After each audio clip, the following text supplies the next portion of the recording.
Greetings, folks. It is time. I've been very excited to finally get to this particular video. Today we are going to talk about the best of nakshatras, and that is, of course, Jyestha Nakshatra. Indra is the deity of this nakshatra, and Indra is the best of deities. Just ask him. Of course, I would also say that Leos are the best rising sign. Just ask a Leo. I happen to have both of these signs in tow. So I am the one and only Jyestha Nakshatra, the one you've heard so much about, the one that you've been dying to meet. Welcome. It is nice to meet you. It is nice to set myself down on the level of the common person and speak with the common tongue. I am Indra himself. Yes, that's right. And so it's nice to be doing a nakshatra video on my own nakshatra. Don't take me too seriously, folks. I'm only half serious about all that. Me being the best stuff, you know? Only half serious. So in today's video, of course, as usual, we're going to be borrowing materials from several books. One being Vic Dicara's Nakshatra, the Authentic Heart of Vedic Astrology. Another one being The Divine Forces of the Lunar Nakshatras, as portrayed in the Vedas by an author named Radhe. And as well, we also have the important energies of the 27 lunar mansions. It's a free PDF available online through Ernst Wilhelm. It is a pleasure to be here to discuss myself. I'm going to have a little bit of an intro, kind of talk a little bit about my own rendition of what I've scooped up about this idea of Indra. Indra is indeed considered to be a very important character in the classical Vedas. So I'm going to do my introduction, and then as we go along, we're going to go into our usual typical reading. I'm excited because I think most people, you know, I have a lot of, like, Venus is my Almakarika. I'm a very feminine person. I'm Mr. Nice Guy, and I think that's what I am. It's especially what I portray. But when people get to know me, there's a rascal, you know, cheeky. Cheeky is such a good word for Indra. And, you know, most girlfriends that I have, that I get romantic with, will usually remark at my cheekiness. That's such a key part of my character. But as usual, when you're doing something on your own sign, it's easy to get biased, you know, about your idea of this sign. So someone else talking about their own sign can be a for better or worse thing. But you know, this is the one video you're going to see from Indra about Indra. So you're asking Indra about Indra, and you're going to hear all of his greatness. Fortunately for you all, I'm also a Sagittarius moon, and I am willing to shoot myself in the foot for the sake of the research. So I'm going to be as honest and unbiased as Indra can possibly be about himself. We'll see how that goes.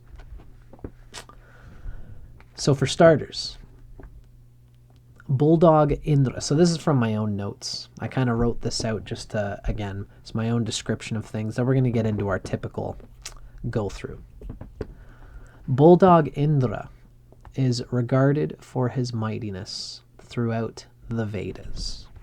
His is the name that is spoken more times in the Vedas than anybody else. I think only Agni is second to Indra. Those two are close, and I'm pretty certain that that's the case.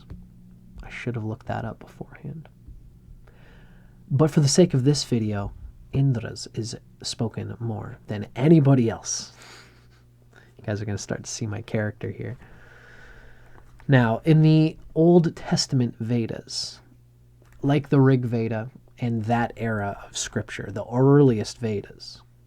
Indra's appellation, his name, signified a sort of a psychedelic individualism and a mystic power. This comes from several places. One of them is the mysticism of one's own connection through the body, through the experience, through consciousness, into consciousness, into the spirit within. That is an overarching thing of Indra as the arbiter of free will, as we're going to talk about. But also the symbol of Indra's lightning bolt. It resonates at some level with Jupiter, and it also resonates with Zeus of the Greek mythology, who ruled the pantheon on top of the Mount Olympus, the divine pantheon of gods. So Indra relates to Zeus. They both relate with Jupiter. Jupiter's deity is considered to be Indra. Of course, it's interesting that the deity of one of the planets is one of the 27 nakshatras. That's how the nakshatras work. They interweave through a lot of astrology. Now, Indra's lightning bolt, by my own cognition, well, let me say this. This actually comes from Ernst Wilhelm. Indra's lightning bolt represents divine channels of energy running up the sushumna, the spine's central channel, where the chakras are, where the true, Indra being the god of rain, the rain comes from heaven and nurtures the agricultural garden of spirituality, of the chakras, if we are obeisant to the divine will of the divine, and of the divine will that comes from within us. Ernst's basic description is that the water represents the watering of the chakras. Now, I'm talking about it in this sort of bit of a side swipe way. I actually want to, what the heck. I didn't exactly plan or prepare this, but it's worth doing because Ernst does a really good job describing Indra in his book, Graha Sutras, The Planets of Vedic Astrology by Ernst Wilhelm. And Vidauja is Indra. It's the power of the people. Indra is the king of the Devas, and thus represents the most powerful source of succor for man, as well as symbolizing the greatest source of strength within man. I'm glad I'm doing this because I was thinking about it, and it's worth letting Ernst talk about Indra, which is a treat.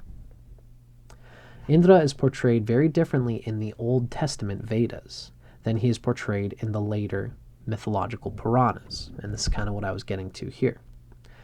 It's Indra's portrayal in the Vedas, the old Vedas, Rig Veda, in that era, that is most important, because the Puranas are considered not to have the same sanctity as the old traditional Vedas. And I think that this is a very important point. It's regarding, in everything in my channel. You'll hear me as we get into my introduction proper. We're going to talk about how the nakshatras were created long before natal horoscopy came into place. The natal horoscope started around 400 BC to 0 AD, around that area. But before then, it was all nakshatras, and the nakshatras are a wellspring of mystical knowledge that came before modern horoscopy. The modern horoscope came out around the same time that the Puranas were developed, maybe even a little bit later than that, but I digress. It's the old Vedas are the important literature on what Indra as a nakshatra truly means.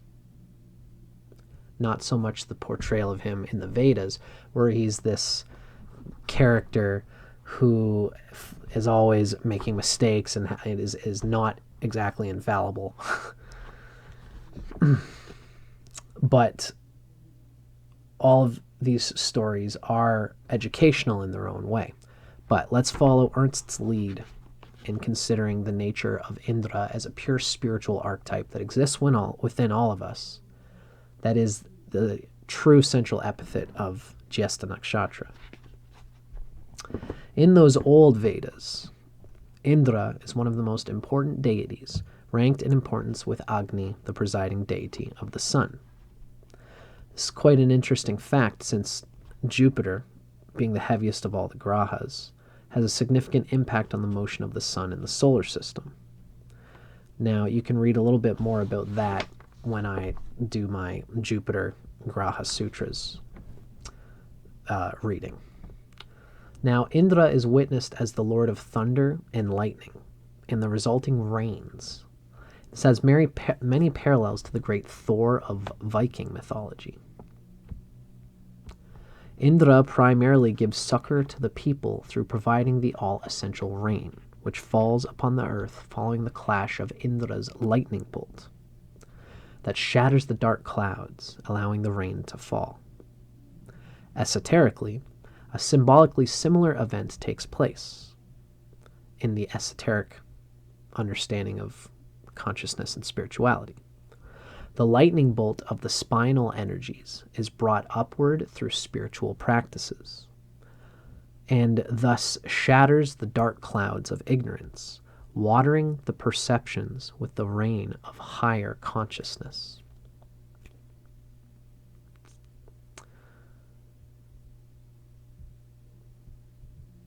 Now, there's more to this, and I almost want to read it, but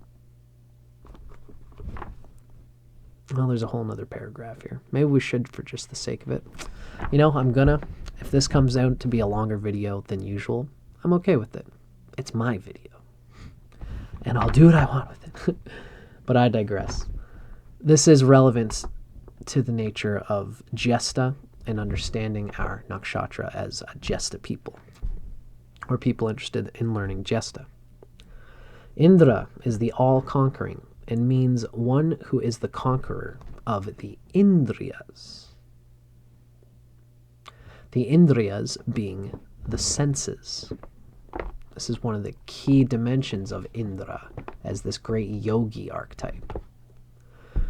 This conquering of the senses takes place upon the satiation that comes from spiritual perceptions.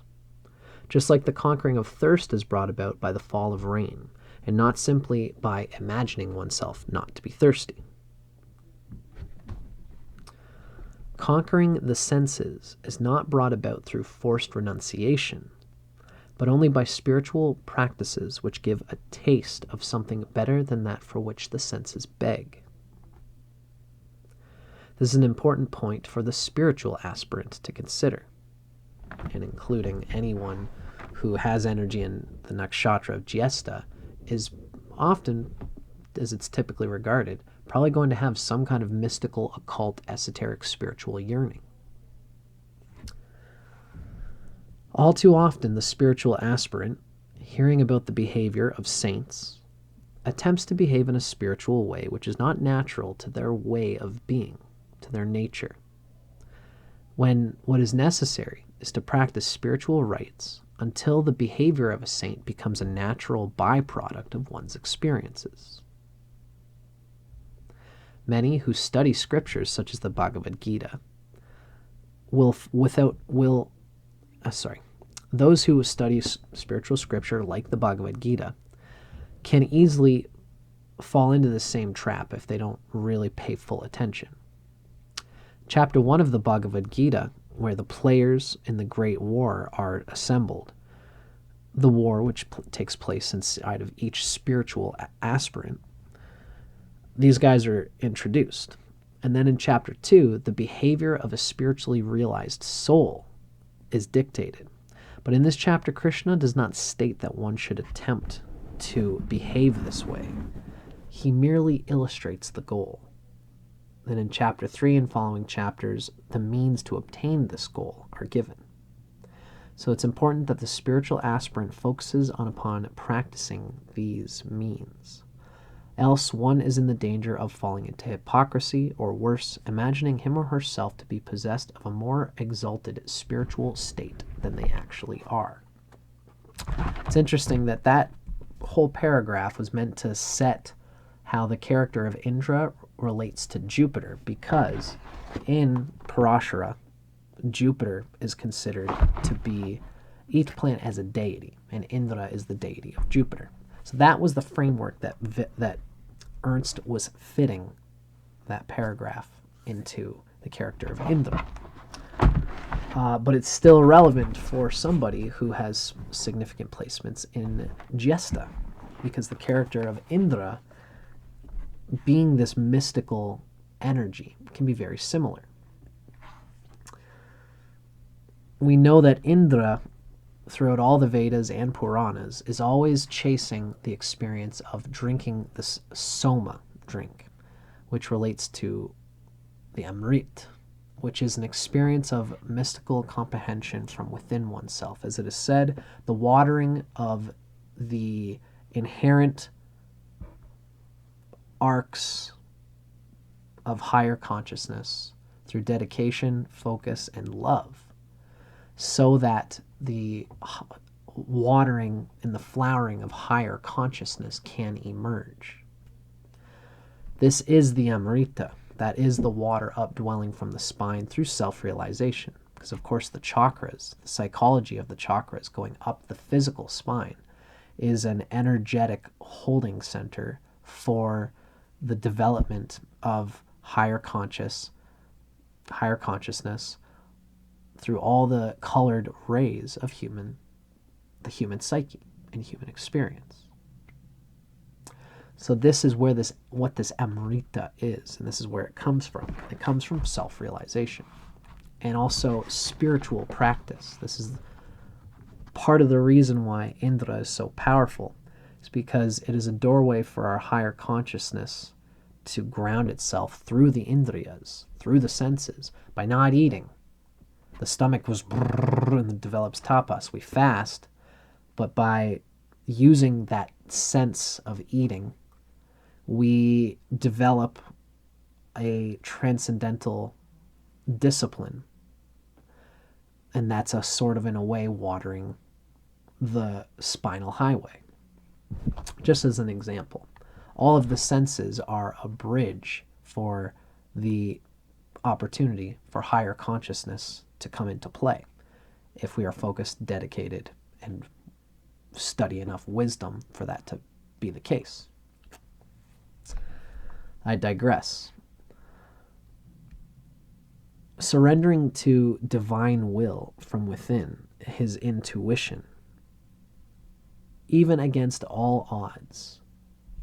Indra is a fighter to the death for what he deems to be right by what lies within him.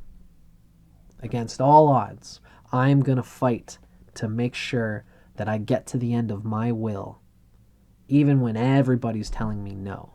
This relates to Kundalini. This relates to the thunderbolt coming up the spine, the mystical intuition.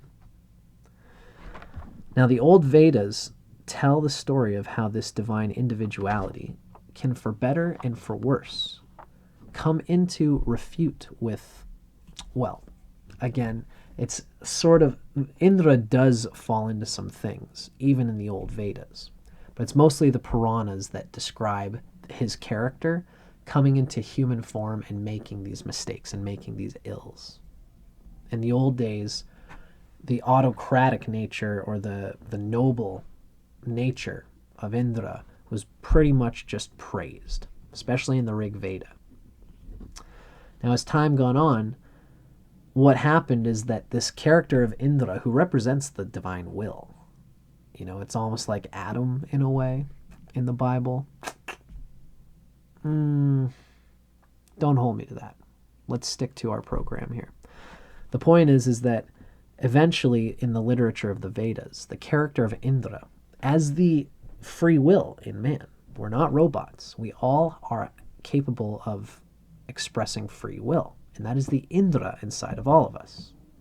Even all of our senses are in engagement with nature through the gunas, through reality, physical reality. But there's something within us that can transcend all of the sensory experiences that we receive. This is Indra.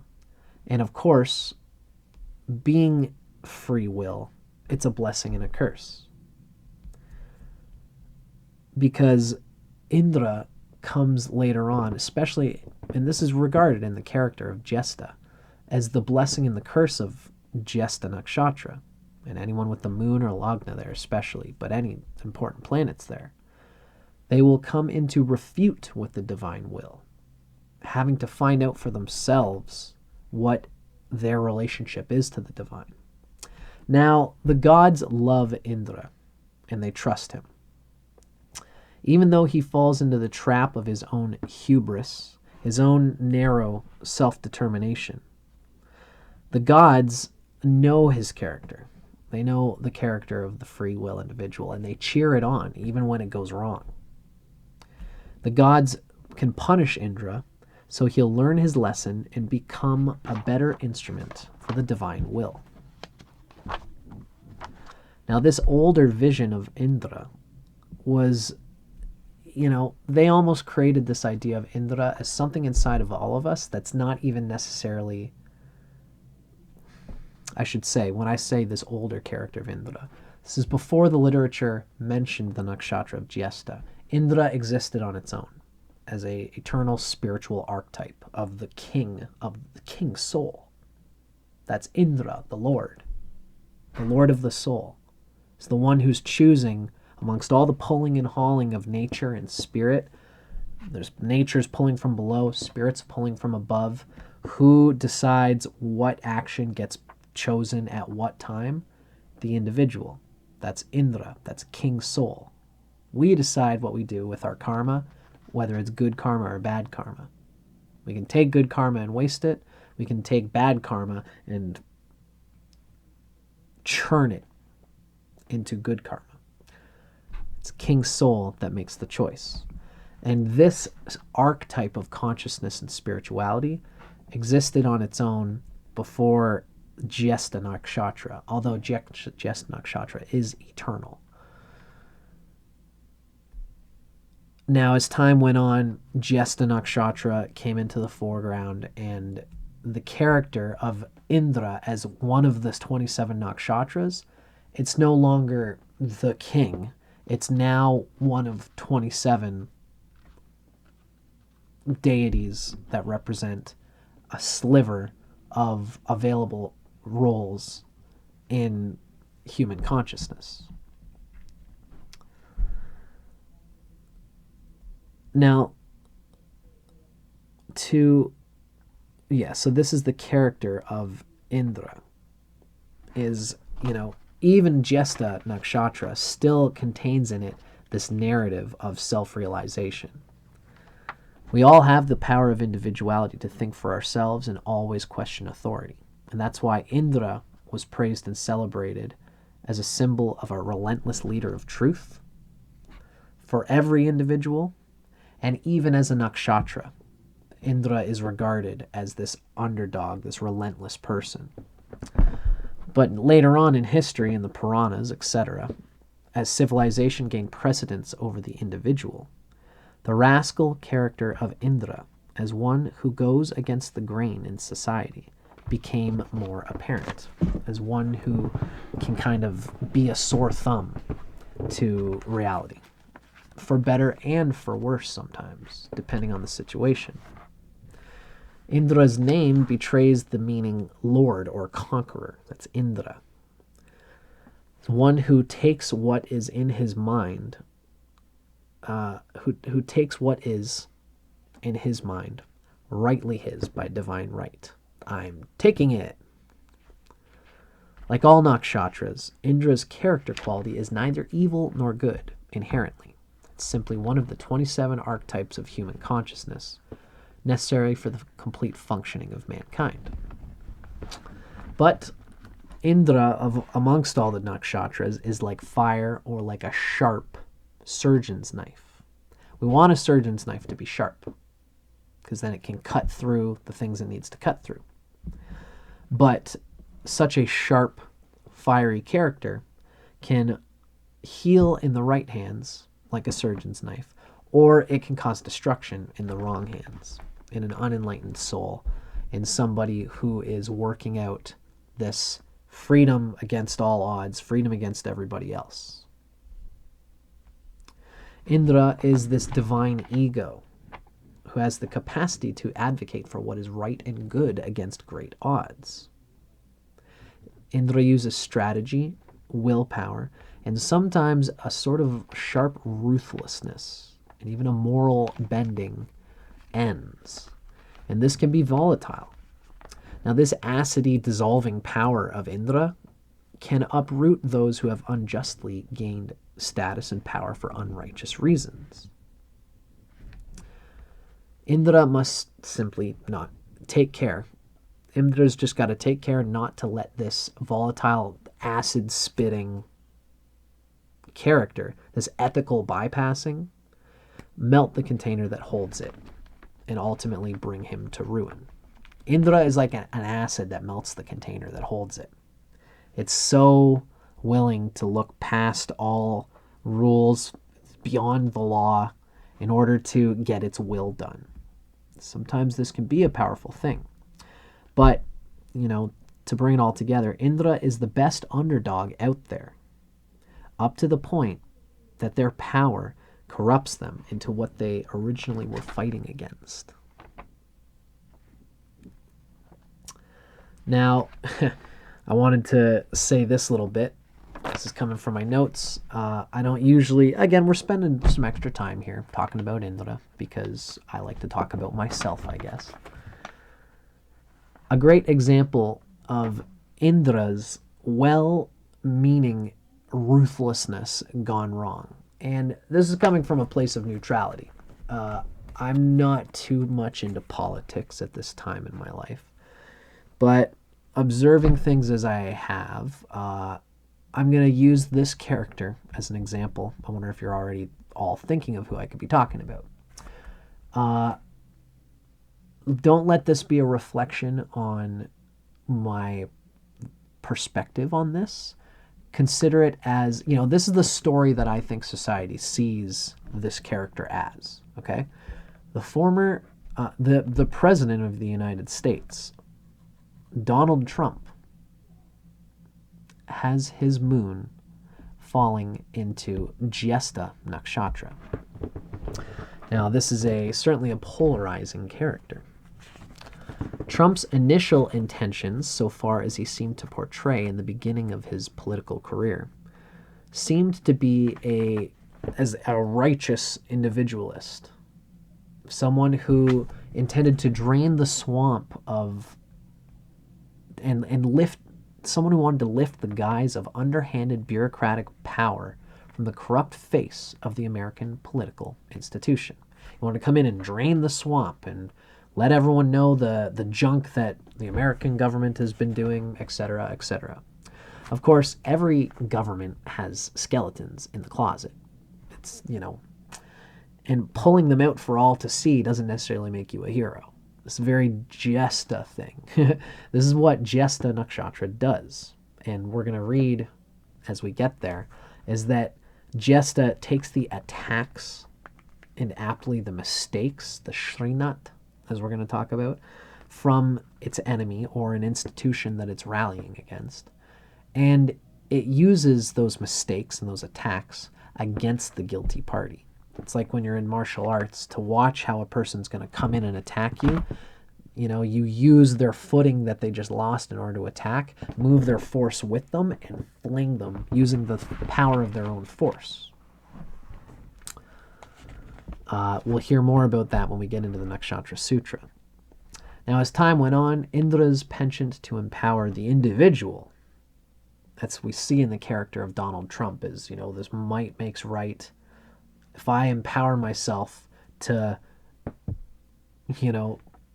underline and pick out what's wrong with this bureaucratic institution that I'm playing around with here, the penchant to empower the individual overgrew the original equilibrium that Trump claimed to seek to be an instrument for. Now people question whether his underhanded tactics, his over-tyrannical pulling laws and systems, is ultimately something that's spoiling his self-righteous ends. Sometimes it's cool to have someone that goes completely outside of and against the system.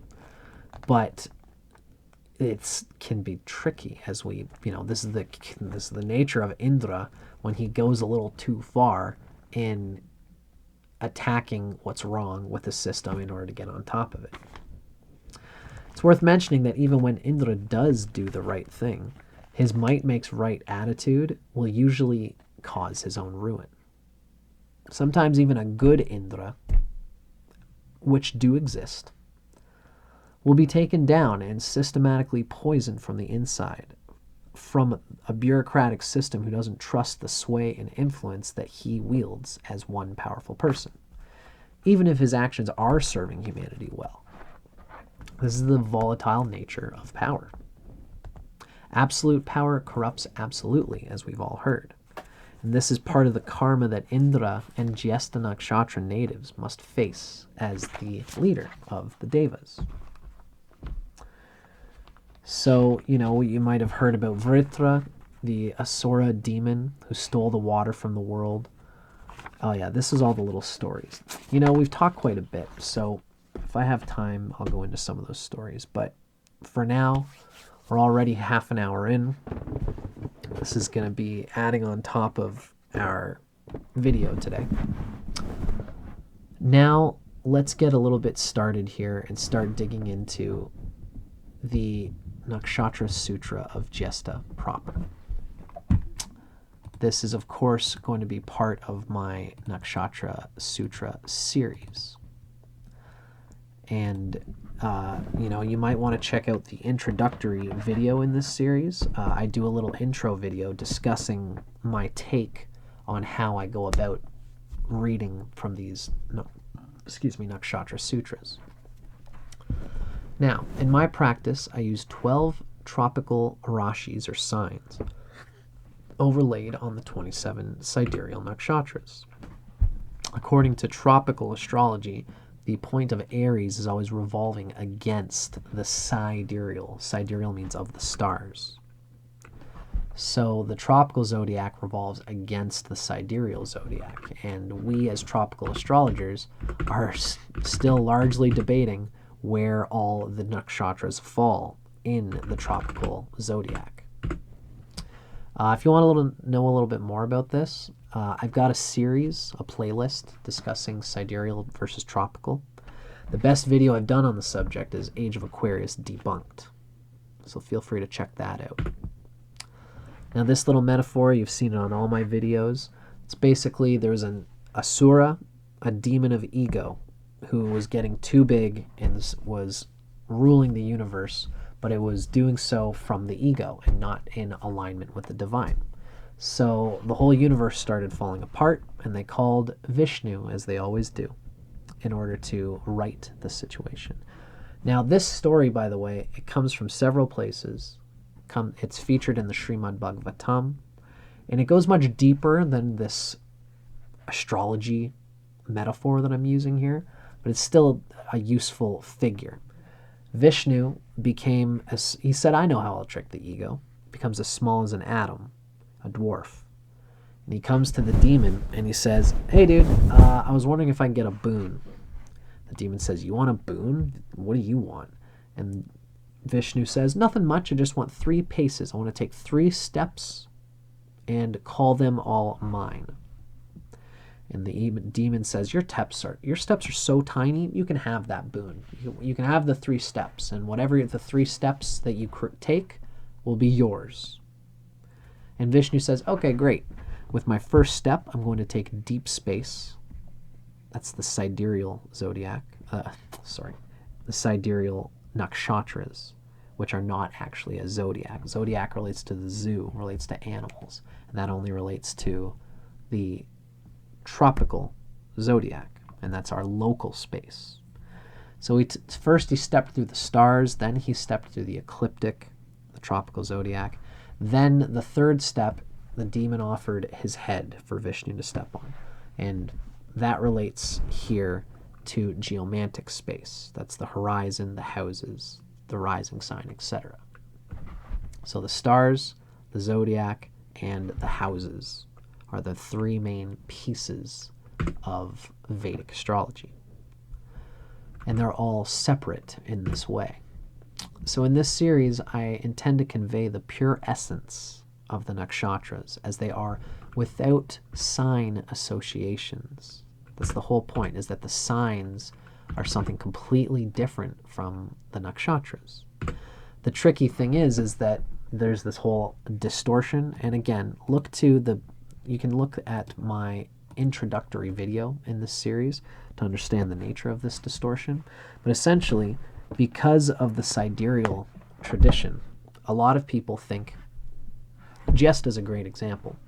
Jyestha, with all its fallibility, especially in the Puranas, a lot of people have written in the traditional sidereal Vedic literature that they assumed that the signs are locked into the nakshatras, that Aries begins at the beginning of Ashwini, and therefore that Jyestha is classically considered to be inside of Scorpio, and that it's got these, that's where the moon is debilitated, so it's got these dark scorpionic qualities to it.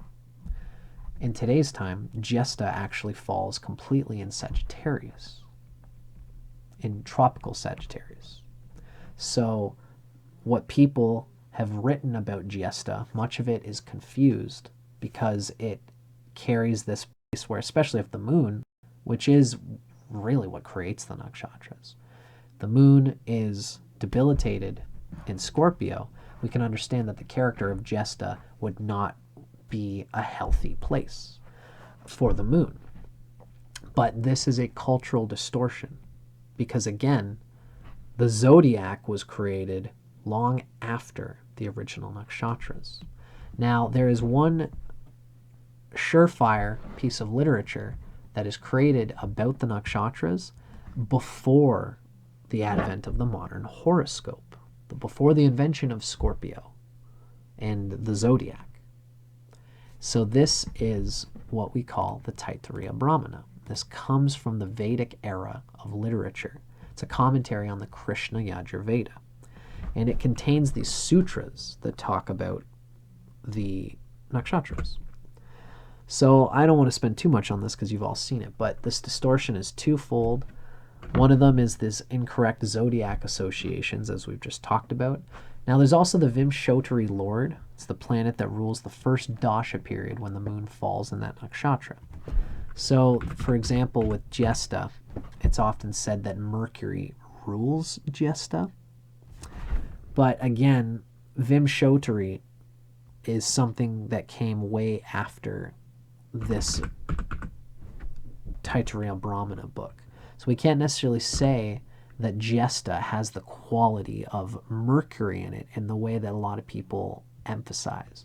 This is especially coming from Vic Dicara, this particular distortion that I'm talking about, because Vic takes everything really mostly from Vedic era literature, like the Taittiriya Brahmana, unless it's in certain things like the Srimad Bhagavatam, which comes later, but even the Srimad Bhagavatam is tropical. So when it comes to something like Vimshottari, where Jyestha is considered to be ruled by Mercury, Vic is not sure about that. Ernst is a little bit more open to it, though. Ernst Wilhelm, who's the other guy who's big on the tropical Vedic astrology. They're sort of the two patriarchs of this tradition. So I digress. I see the Mercury energy in Jyestha. At least I feel like I can feel Mercury energy in the character of Jyestha. It's this liquidy intelligence, that's pure intelligence in this way. But I have a lot of Mercury in my chart going on, so I'm biased. I can't speak to it. I'd like to know if anybody else feels the character of Mercury in the character of Jyestha, but it's always going to be kind of hearsay, unfortunately. That's what a lot of things are these days. Now, these two gentlemen kind of have two different ways of determining the Ayanamsha. Thankfully, Jyestha is close in both systems. Jyestha in Vic's system falls between 10 degrees of Sagittarius 10 degrees 47 minutes, and 24 degrees of Mula, and 24 degrees of Sagittarius. So between 10 degrees and 24 degrees of Sagittarius, you're probably Jyestha. Now for Ernst, Jyestha begins at about 9 degrees of Sagittarius and ends at about 21.5 degrees of Sagittarius. So if you're at about 22 degrees of Sagittarius, you're right on one of those cusps. Or if you're at exactly 9 degrees, no, that wouldn't make sense. Yeah, even if you're exactly 10 degrees is what I would have meant to say. You'd be Jyestha in Ernst's system, but not Jyestha in Vic's system. So I've got to interview both these dudes about this and get it down pat. It's hard to say what's what with regard to this, but I'm more of an Ernst Wilhelm character. So what I would do is get Kala software and check your moon position in Ernst software. That's ultimately my go-to at the end of things here. Eventually, I'm going to do a video describing how Ernst narrows down his nakshatra points. But for now, if you've got anything between about 9 degrees and 21 degrees, it'll probably for sure be in Jyestha. That's 9 degrees and 21 degrees of Sagittarius, right? So let's start digging into the character of Jyestha a little bit here. This is going to come... Where's my water bottle? That's an important item. These classical characteristics, I like to underline them out here first. They are qualities that are not directly given in the Taittiriya Brahmana. So they have been pulled together by tradition, and some of it might come from some of these distortion points. For example, like this being a sharp quality, what would that be? Tikshna, a sharp and dreadful nakshatra. I don't think it comes from the sign, but whatever quality these particular classical nakshatra characteristics come from, it doesn't come from this Vedic era literature, the Taittiriya Brahmana. But it's still interesting, and that's why we in the modern age can take these clues and we have to sift through them, digest them, discern them. I'm a Virgo Swamsha, so this is kind of what I'm doing with my work, is showing these points that everybody can digest. And these are the 4 classical ones that I've seen have for sure nothing to do with the signs, etc. There's the activity, there's the 7 qualities of the nakshatras, there's the sexual yoni animal, and there is the kingdom. That's animal, plant, mineral. That's Dhatu, Jeeva, and Mula. So Jyestha is, the meaning of it is eldest. Jyestha is one of the 4 Tikshna nakshatras. It's also called Daruna, which is hard, sharp, dreadful. We can see that in the character of these 4.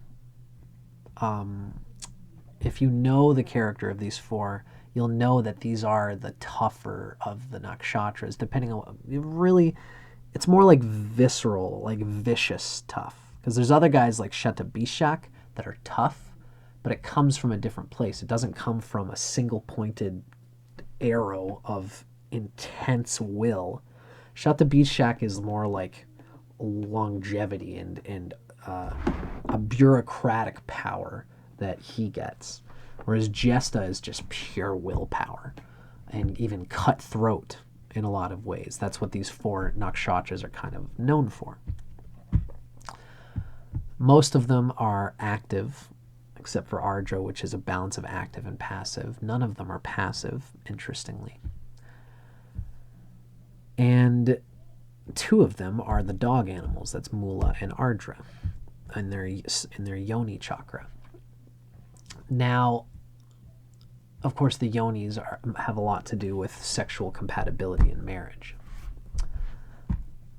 The kingdom is something worth speaking to here. And it's interesting that 3 out of 4 of these Jyestha Nakshatra characters are of the Jeeva temperament and character quality.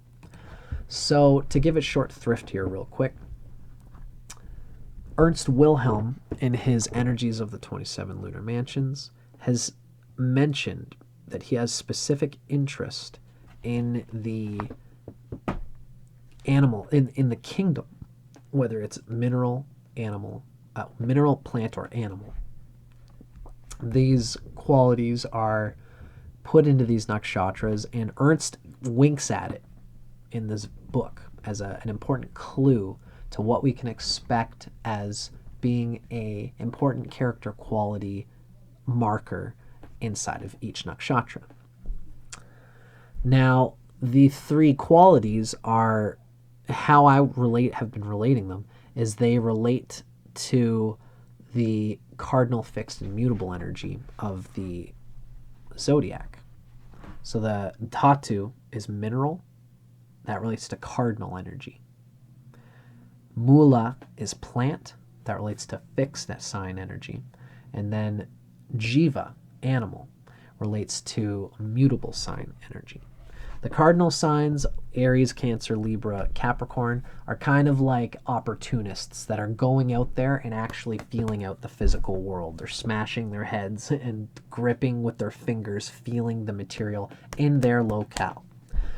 They're not people. They're more interested in just doing their own business with the immediate resources in their natural environment that they were born into and grown up in. The mineral dhatu quality of a nakshatra reveals somebody who, I always often say, it's like think of a mechanic. There's 3 of these different types of mechanics. The dhatu, mineral mechanic, is one who is looking in landfills and at the other mechanic shops around, and they kind of will especially look at the immediate area around them and see what kind of cars they can bring in. They're talking to the local people, putting up poster boards about their practice, about their mechanic shop. And they're mostly developing a resource that they know no one else has kind of gotten the niche market on. And they might even use the people around them to bolster and make their own contributions more valuable. But they don't so much focus on other people outside of their own business. That's why the dhatu people do really well when they work with a plant person. The plant, the mula nakshatras, are always the in-betweeners for dhatu and jiva. Mula relates to the fixed signs. They get really kind of, in a way, they can kind of get stuck in one place as the arbiter of various interactions. They are like the dhatu in that they stay in one place, though. They have their own business, and they're the ones who are going to go to various mechanics and be an instigator. Hey, Tommy, Bob over there is really good at focusing on this type of mechanic work. So all the people in town are going to go to Bobby. So why don't we work together and let Bobby take care of that dimension of mechanic, and I'll work with Bobby even on that, and I'll refer people to Bobby, and then I'll tell Bobby that we're doing that for him, and he'll refer to us for our thing that we're doing over here. This is the mula. This is the one who's interceding with everybody, but still has his own business, doing his own thing. That's the plant nakshatra. It's kind of rooted, but still between things. And interweaving between, it's like the stones are dhatu and they're there. The plants intercede for the stones while still being rooted. This leaves us with the final one, which is Jyestha's nakshatra, Jeeva. Jeeva characters are ones who are politicians, are the ones who are, their thing is this journalism, this politesse, the renown they have for being, animals are the only ones who can move from their spot. So their mobility, their connections that they make are their bread and butter. And they probably typically, someone with this nakshatra, are going to be known as social instigators fully. And they might not even waste much time rooting themselves in their own business or something of that sort. They're more like a key player whom people can come to, like a Dhatu person gets a brilliant idea, makes the product. The Mula person is working with him on the various resources that they need. They're going to come to a Jeeva person to promote it to the larger world, to the globe, to the big scale, to the big picture, right? The Jeeva person is the social media person and has this quality of really improving things, just like the mutable signs do. The Jeeva is one who takes the whole global influence and refines what the Mula and Dhatu things are doing through global influence. So these are the Jeeva people. They're psychologically minded. They are people in this way. They can be very intelligent when it comes to how people operate. They can see patterns in people and use those patterns to their advantage. For better and for worse. Sometimes this can lead to manipulating people in the bad extremes, but it can also lead to knowing how to use your human resources when and where at the right time and in the right ways. So that is the animal Jiva quality of Jyestha. So Jyestha is a sharp and dreadful Jiva nakshatra, and it's very active in this way. Very interesting to think about that. It's very similar to a Shlesha. A Shlesha, they both are considered to be ruled by Mercury. They're both active. They're both sharp, dreadful. They're both male yoni animals. And they're both Jiva nakshatras, right? Very, very similar. So this now leads us to the next part, where we are, of course, going to be discussing the sutra structure of the Taittiriya Brahmana. Now, of course, this Taittiriya Brahmana is where these Nakshatra Sutras come from, which we discuss in Vic Dicara's book, Nakshatra, The Authentic Heart of Vedic Astrology. Ernst Wilhelm's little manual here, Energies of the 27 Lunar Mansions, are talking about the same thing as well. They're talking about these Nakshatra Sutras. Now, if you haven't seen any of my videos in the series, the Nakshatra Sutras are essentially, a sutra is like a code. Sutra refers to like sutram, like a doctor's sutra that can pull, if you've got a big tear in your arm, you'll stitch it together with sutram. So the sutram, you see the line on the surface, but it's like an enigmatic code that actually reveals the muscle that it is connecting. That is, we see the sutram on the surface, but it is like interconnected to a whole web of other intentions and codes and mystical revelations, so to say. So the Nakshatra Sutras all follow a formula. It's a formulaic way of putting out these Nakshatra Sutras. There are 6 words or slots in each sutra. There's an interesting sort of melodic way where it's almost like, if I was to sing a melody right now, there's a pattern that you could anticipate the melody. Do, re, mi, fa, sol, la, ti, do. Do, la, do, re, mi. You can feel where the melody is going to fall down again. And in the same way, the nakshatras do this, but instead of with pitch, it's with language. And the slots depict. It's like, the reason that this happened is because 3,000, 4,000 years ago, when these nakshatras might have been figured out, there was less paper and papyrus, and they didn't even trust writing things down. Ancient Vedic culture was all about sound. It was very Jupiter, etheric sound culture. And so when they wanted to compile wisdom data, they wanted it to be as condensed and concise and sharp and refined as possible. You know, it's no use to try and memorize a whole novel. It's better to have a musicality to your condensed encoding so that you remember it. And it's brilliant. It's really, this is the whole reason I'm doing this series, is because what these ancients did to craft these sutras is just so brilliant, and I'm honored to share it. So let's dig into it. This is an example of the sutra structure in the Taittiriya Brahmana. The true nakshatra name will be up in the left. In this case, this will be a nakshatra where there is the nakshatra name is not mentioned in the sutra itself.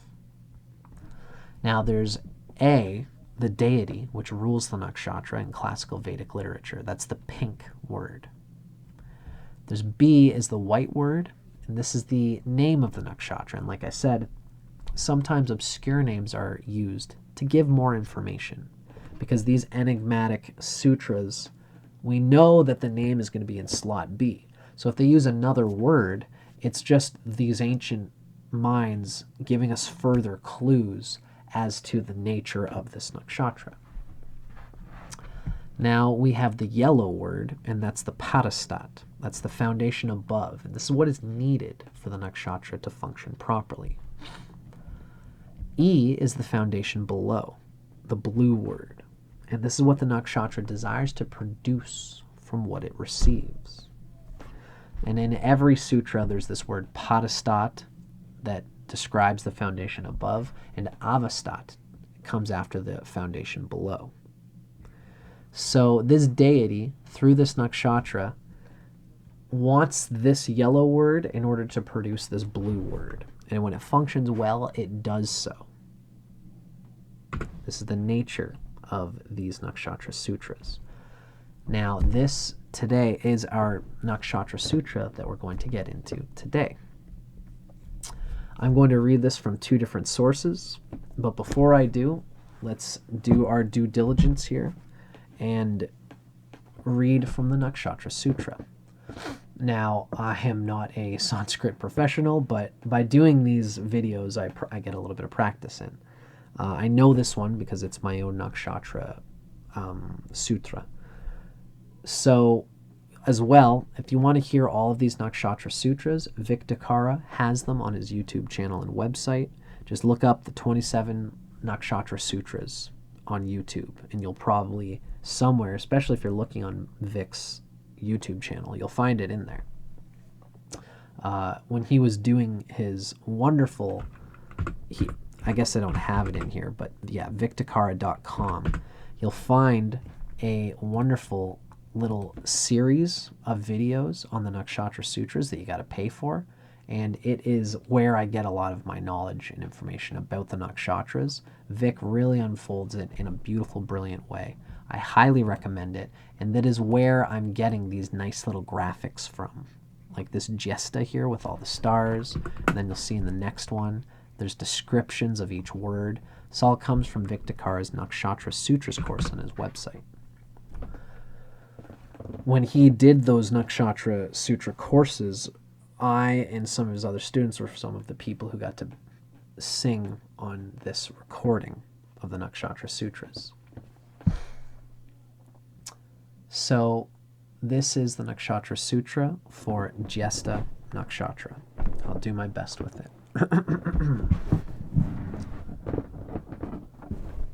Om Indrasya Rohini Ashrinat Parastat Pratishrina Davastat Om Indrasya Rohini Shrinat Parastat Patrishrina Davastat. Now, the first thing that you might notice about this nakshatra is that it is strangely given under its nakshatra name, Rohini. This is the red growing. Vic Dicara is going to describe, once we get into it, the reason why we see this. It's basically, the main star in Jyestha is the red star Antares. And that's around the... Antares is actually defined as being like anti-Mars, like the... What was the word Vix uses? The star who rivals Mars. Antares. Anta and then Ares, being like Aries, like Mars. So Antares is this big red star in the sky, which is the main illuminating star of Jyestha Nakshatra. But even regardless outside of that, Rohini means this red growing, and it indicates passion in a way. Indrasya is of Indra, of the conqueror. Now, I should say, yeah, I'm surprised I didn't say this already. This first little bit of, I often will do this. I read this Nakshatra Sutra from two sources. One of them is Ernst Wilhelm, and this is this first one here that we're going to read with this white little words here. And I have to say, Ernst is purposefully enigmatic in the way that he describes these Nakshatra Sutras. When you translate something from one language to another, there's bound to be misinterpretation. Now, what you can do is you can keep it very enigmatic and blocky and chunky so that you read it and it doesn't make English sense. But if you do that, if you're trying not to fit something into English sense, you have a bit more clarity. It's like, you could take a puzzle piece and try to mash it into the English. You take a Sanskrit puzzle piece, you mash it into the English puzzle, it might get deformed in order to fit English sibilants. Now, take it with however many grains of salt you wish, but Vic Dicara ends up Englishifying this sutra. It says the leader's passion needs attacks for counterattacks, which is, Vic Dicara does it very well. But I like to also include Ernst Wilhelm's translation because it's chunky and it's awkward and it doesn't fit English sibilants, but it's a very right to the core translation. And that's why it's useful to have both of these. We have Ernst's, which is raw, and then we have Vic Dicara, who has sifted the raw ore a little bit. As I find both of these are important when looking at a translation of a Sanskrit sutra. So this is Ernst Wilhelm's description of this Nakshatra Sutra. And he gives it very simply cut and dry. Indrasya is of Indra. Rohini is this red increasing and growing.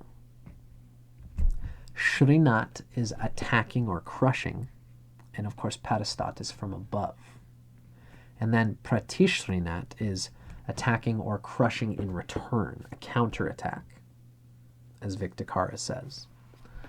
So the red growing, Rohini, of Indra, the conqueror, is attacking from above and attacking in return from below. The red growing of Indra is attacking from above and attacking in return as the result is from below. It needs to receive attacks in order to attack in return is kind of, at least how Vic has really taken his way to interpret this. Now, Vic Dicara gives just a little bit more background into each of these words. Indra means king, leader, superior. Rohini is passion, the impassioner or arouser. And he gives us a neat little clue here since Rohini's replaces the nakshatra name. The name Jyestha, I've heard this in different ways, but how Vic describes it is Jyestha. It's the one who takes the prize by force, who takes it. It is mine. Now, Indrasya Rohini, the red growing of Indra the conqueror, is Shrinat, from attacks from below, from above, excuse me, and then Pratishrinat is from counterattacks below. So what we hear about this nakshatra, Jyestha, is that it's good for strategy, politics, intrigue, and it benefits from challenges and rivals. It actually has that, it's made sharper and better by competition and by fighting to win something. And it loves to be the leader. It loves to be the best at something. Now, it's negative when it's attacked, politicked, or exploited. It becomes very personal and it kind of fights back. It'll sling mud if mud is slung at it. Especially when, things, it almost like its character has to do that, especially depending on the planet that's there. I've even noticed in myself having Jyestha moon, even with my closest loved ones, I will do this sort of thing in order to show that I was right for some reason, for whatever reason. I will kind of apply this rather heavy and dangerous character quality. If I feel someone is accusing me of something, I'm going to say, oh yeah, and that energy is often there with Jyestha. It's just part of the character of this person. You can always have things that will sway you in the character of any nakshatra. There's no fatalistic descriptions here. There are, no matter what, there could be a Jyestha person who doesn't necessarily have the worst of these negative qualities, but they usually will. If they're very disciplined, they can bypass them, but the instinct will still be there. And sometimes this is just part of the character of Jyestha, for better and for worse. It's me defending myself, I guess. I'm not that bad.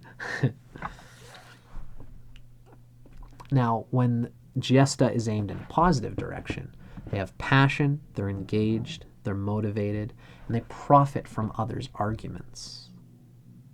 They see there's probably a lot of people on the internet who take what a person said, put it on a little clip, and then say, so here's the thing wrong with what this person just said. A lot of social commentators, cancel culture is this amorphous Rohini gone terribly wrong, in my opinion, and I think there's some Jyestha energy in it, possibly gone wrong. For all my joking, I'm not biased in knowing how any nakshatra can go bad, just like it can go good. Now, these are two, can you guys see me here? Yes, you can. These are two definitions for how this whole, remember, Vic is going to sift the raw ore and Englishify it, make it Englishable. And what we hear is the leader's passion, it's Indrasya Rohini, needs attacks for counterattacks. Indra being the leader. Now this blue one comes from that Nakshatra Sutra's course on his website. He actually did that first, and then later on he refined that to what we read in his book, Nakshatra, the Authentic Art of Vedic Astrology. So this is a more refined definition that we should really truly work out, although I like to show them both because they always give different angles. What we read is the power wielder's ambition needs attacks for counterattacks. The power wielder's ambition. And that is an interesting sort of way of thinking about this sutra and the Jyestha Nakshatra. It's aimed at one who wields power has this ambition. They're going to have this ambition. And that is what we see as Jyestha, the power wielder. The power wielder's ambition needs attacks for counterattacks. That's how we're defining this sutra. Indrasya Rohini, Shrinat Parastat, Pratishrinat Avastat. So, next, we're going to be reading from Nakshatra, the Authentic Heart of Vedic Astrology by Vic Dicara. Now, this is going to dig a little bit deeper into everything we just read, because, of course, all we can really do is take the raw ore of a mantra and digest it, roll it on our tongues. Really, the best way to learn about any nakshatra is to learn your Nakshatra Sutra, learn the words associated with it, and repeat it, because even the English translation isn't going to contain the phonetic, linguistic seed, beej, root of wisdom, of the energy of this nakshatra, like the original Sanskrit will. That's the best way to really learn about all of these Sanskrit, about all these nakshatras, is to roll the Nakshatra Sutra on your tongue and let the wisdom come forth from there, from your own intuition. So, first what we do is describe what's given in Vic's book. Eventually we get to an interpretation of planets in Jyestha Nakshatra, which I always find a lot of fun. So let's start by hearing what Vic has to say about this Nakshatra Sutra.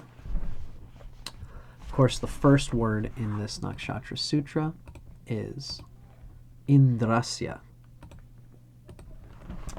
As explained previously in Chitra Sutra section, the word Indra. So when you read Chitra Nakshatra Sutra, the word Indra is also the first name in it.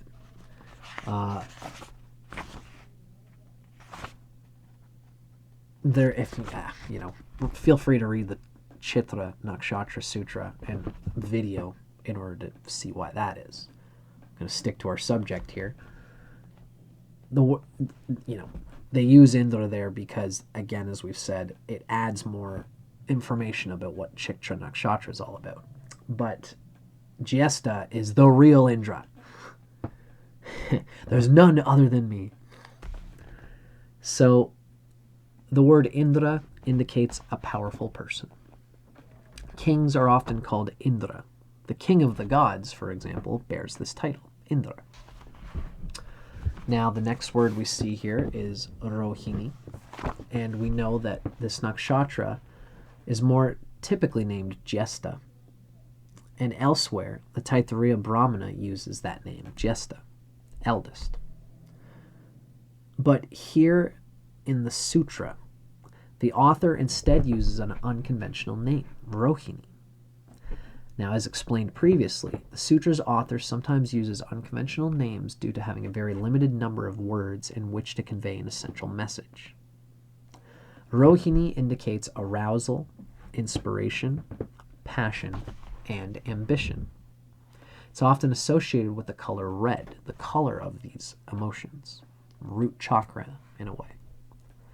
The main star in Jyestha is the red star Antares, which literally means the star who rivals Mars. Any red star can be, and often is, referred to as Rohini.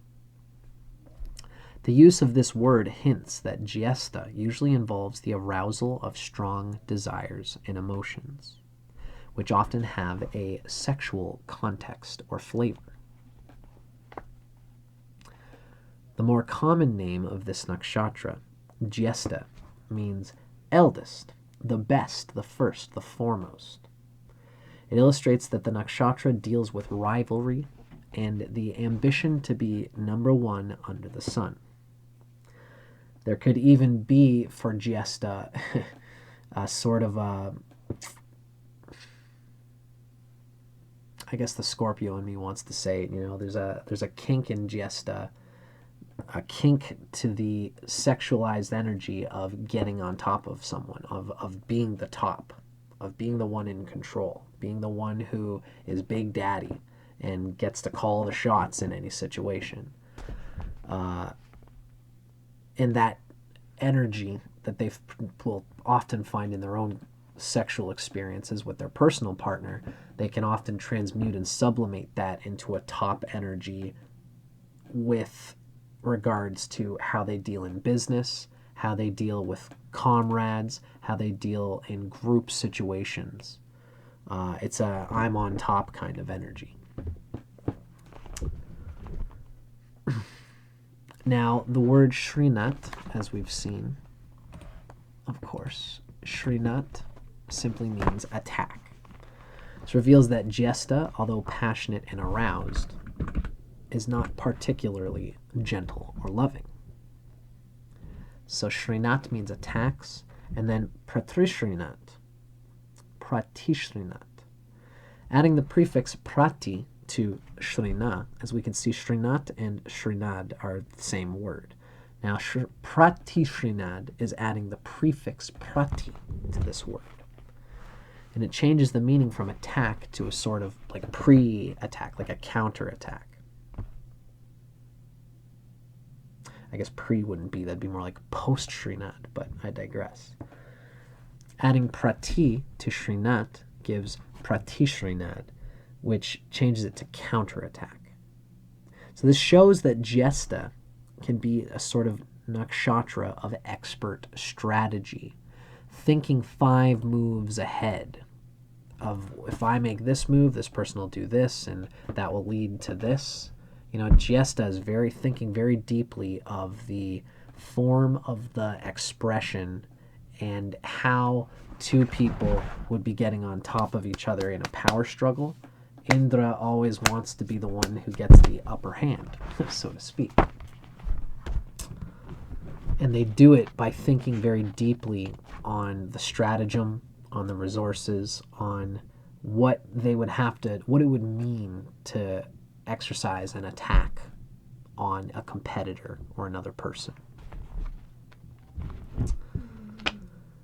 So, in summary, to summarize what we've read about Jyestha here, those who wield power, Indra, achieve their ambitions, Rohini, and their passion by provoking enemies to attack, Shrina, which exposes that enemy's weakness and intentions, thereby justifying and legitimizing counterattacks, Pratishrina.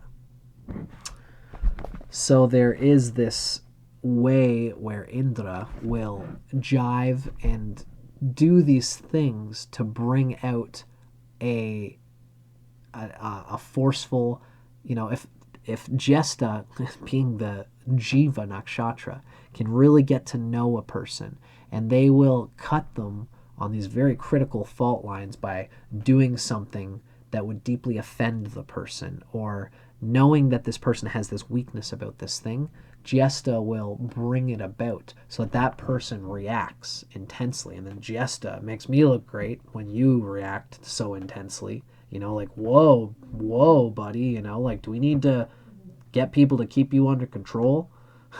Meanwhile, Jyestha is the one playing this very wild animal card from within it all.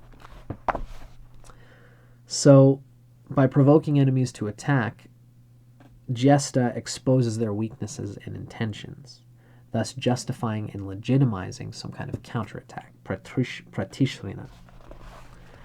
Now, Vic gives us a little footnote here, and he says, the story of how India became, this says India, but it's a typo. It's supposed to say Indra. The story of how Indra became king of the gods illustrates his expertise in using was the demon Asura in the old Vedic story. It's at this point that I'd like to tell everybody that, if you are into yourself like I am, and you are a Jyestha-oriented person, you'll find that there's plenty of literature to discuss the character of the deity of Indra. Now, it's all out there, but there's only so many ways of digesting that story, because in the old Vedas, it's hard to digest it all. That's all I'm going to say there. It's nice when you have somebody like Vic Dicara who has digested it for you. So in this book, the Nakshatra, the authentic heart of Vedic astrology, when you get down to past the Nakshatra Sutras, there's a wonderful bit of literature in here. It's the true story of the Nakshatra gods. And this is Vic Dicara's condensation of the Vedic literature. It's wonderful. And there's several stories in here that talk about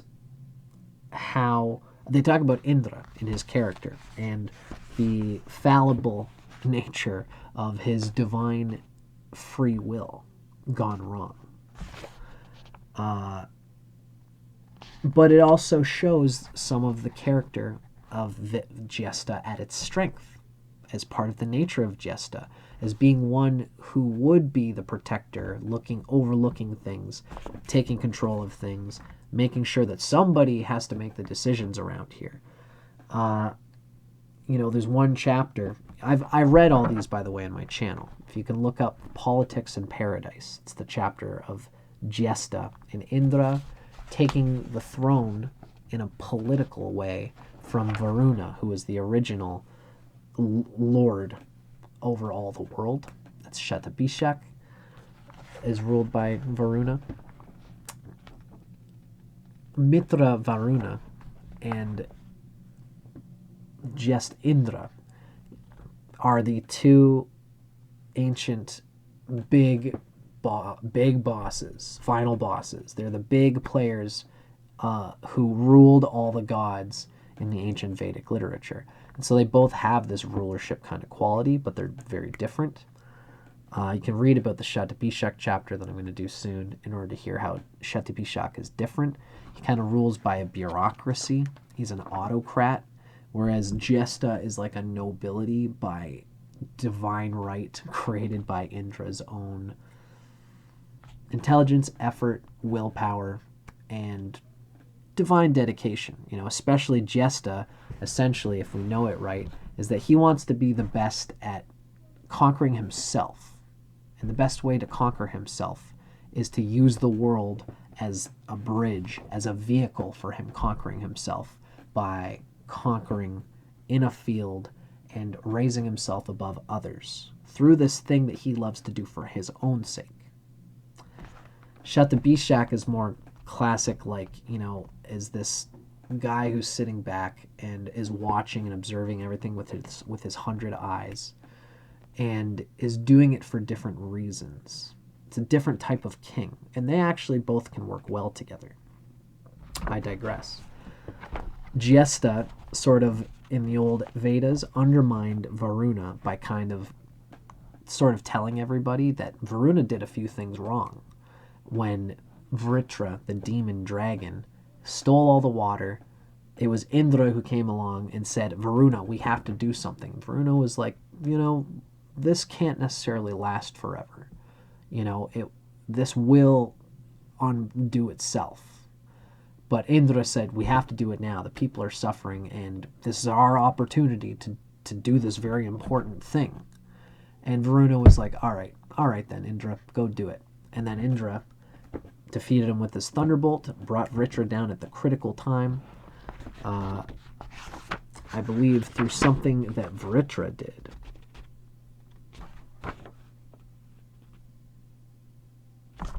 But I digress. Indra eventually told everybody that Varuna was stopping me from doing this very important thing. He was not on the ball. I would make a better king than him. And it's this counter posing that gets Indra, eventually all the other devas agree that Indra should be the one. And Varuna, in his noble, he sees it from his perspective. He sees it from the people's perspective. And he says, so be it. Varuna just says, so be it, complying without complaint, thinking the judgment good and right in its own way. He stood up and strode out of paradise, and he never made any attempt to reclaim his throne, because Varuna just is a different type of consciousness. He just does what's right by the bureaucratic regard of everybody. Indra just wants to be a part of doing what's right, a big part, as big as he can make himself be, which is beautiful in its own right. But I digress. We can see how that can lead to trouble for Indra, as it does in many of the stories about Indra.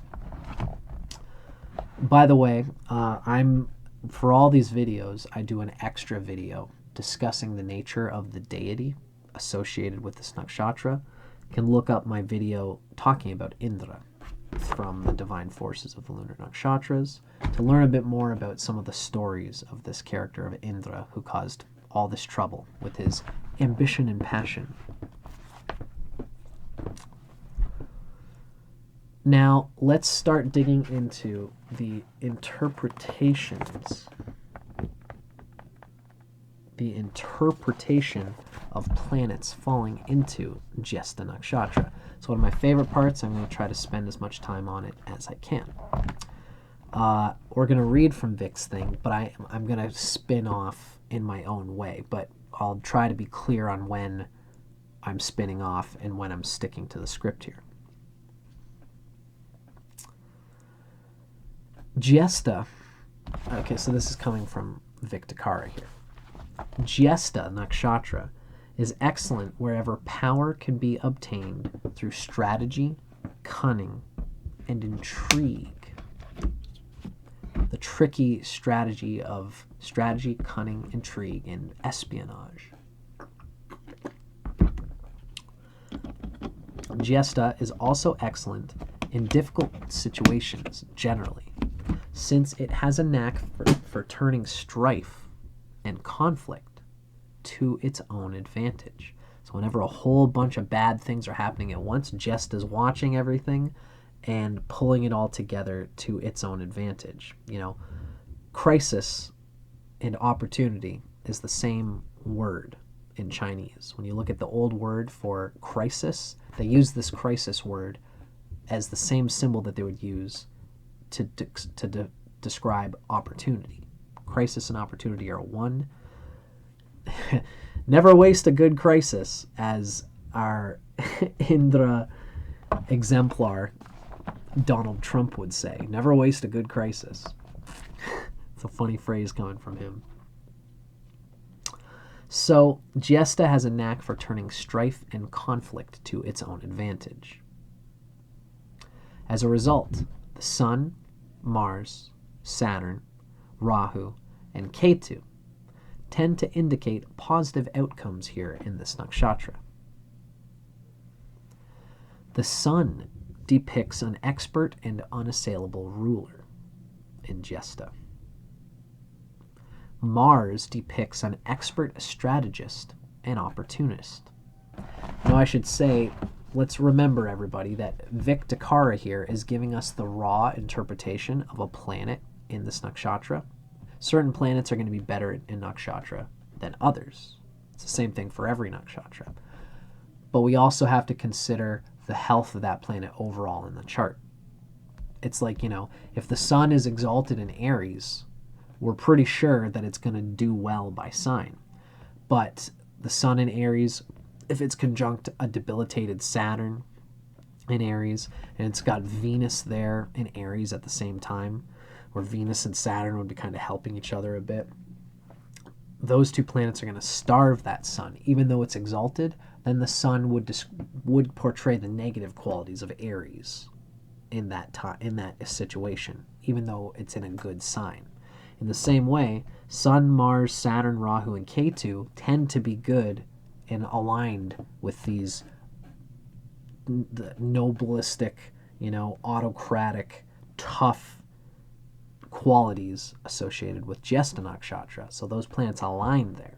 But even these planets can have trouble in the sign of Jyestha if they are not aligned with their strength in the overall chart. Sun and Mars are going to do well at this point in the 24,000 year cycle because the Sun and Mars are delighted by Jupiter. I don't like to talk about that too much because I want people 7,000 years from now to be learning about Jyestha from me. But I digress. Because the video is going to be that great. So, Sun, Mars, Saturn, Rahu, and Ketu indicate positive outcomes in the nakshatra Jyestha. The Sun in Jyestha depicts an expert and unassailable ruler. Mars in Jyestha depicts an expert strategist and opportunist. Saturn in Jyestha indicates being impervious to counter manipulation. Somebody who is always thinking about what the other side. This is someone with Saturn in Jyestha. I wouldn't be surprised if there's a lot of martial artists who, they walk with a gait and they stand in a stature where no one could come along and kick their legs out. Some people stand with their legs like completely straight at the knee, and then you can kick that leg and all of a sudden it'll buckle. Jyestha Saturn is someone who's always prepared for a confrontation of that sort and is always checking themselves so that they can't be thrown for a loop by somebody. So Saturn indicates being impervious to counter manipulation due to clear, rational perception, patience, and detachment. Now, we know that Rahu and Ketu can be regarded as doing well here. I'm going to talk about them at the end of this interpretation because I always do a section talking about Rahu and Ketu in the nakshatra that we're speaking of. Now, Jyestha Nakshatra is not welcome where straightforward honesty is required. Nor is Jyestha welcome where peace is sought. And we can kind of figure out the planets that aren't going to sit well with Jyestha. The softer, gentler planets in Jyestha tend to indicate being beset by jealous rivals and ensnared in their cunning, intrigue, and politics, especially these softer emotional planets. The moon brings this out. Having the moon in Jyestha is likely to indicate being beset by rivals. Even there's jealousy and a desire for status, especially when it comes to emotional things that the moon would bring in, like lovers, like marriage partners. Venus brings this out and adds a romantic and sexual undertone to the nature of the politics.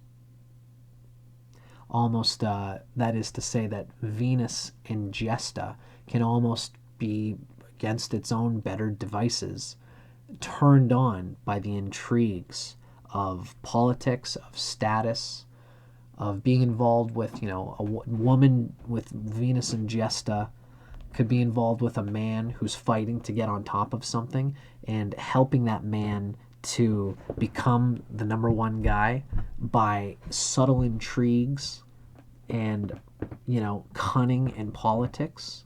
The woman will almost enjoy helping her man to get to that place, and she will be turned on by the whole thing.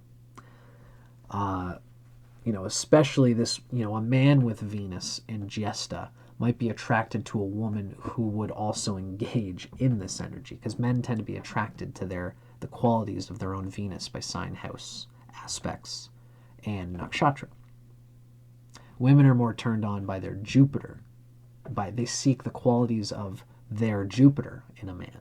So a woman with Jupiter in Jyestha, is going to seek Jyestha qualities in their partner. I digress. Jupiter indicates mistrust and abuse of trust for personal gain. So Jupiter overabundantly exerts itself in the sign of Jyestha and can be almost overly playful with how they move around people's trust in me. It's like, you give me the keys to my to your apartment, and I go in there and I do like an OnlyFans on your bed because the lighting works so well with this new shirt that I bought or something. And I put that out there on OnlyFans, and I do a bunch of things on your bed that I probably shouldn't be doing on your private bed. I wash the sheets and it's all gone and it's good to go. It's like they trusted me. It's no big deal. That's kind of like Jupiter and Jyestha. That's just my brain cooking up a thought there. That's not in Vic's book. That's me just thinking of an example. Jupiter indicates mistrust and abuse of trust for personal gain. There's lots of ways that we could see that working out, depending on what Jupiter rules, etc. Mercury in Jyestha indicates being embroiled in complex diplomacy. Mercury is kind of seeing all the different intrigues. Someone with Mercury in Jyestha would probably be good as a politician, but they'll probably get involved with it. This could be like a journalist who has to, it's like you're going to be a journalist for Putin or something over in Russia. You have to do a lot of things to show that you would trust them, which means you might have to get involved in intrigues yourself just to get beyond the pale that most typical journalists would be able to get into. You might have to swear some kind of oaths and do some kind of, like there could be mob gangster energy with Jyestha with a lot of planets. Especially planets, any planet's gone wrong in Jyestha could get into this mob gangster kind of stuff, where you, in order to use the power of the mob, you see that as being useful and powerful for the ends that you seek to convey, even if it's like Breaking Bad, like you're trying to get money to save your loved one from having cancer or something like that, by all means. So you'll get into the mob, and the mob will say, okay, we'll do a favor for you, but you got to do a favor for us later. And then all of a sudden now you are wrapped up in some kind of intrigue.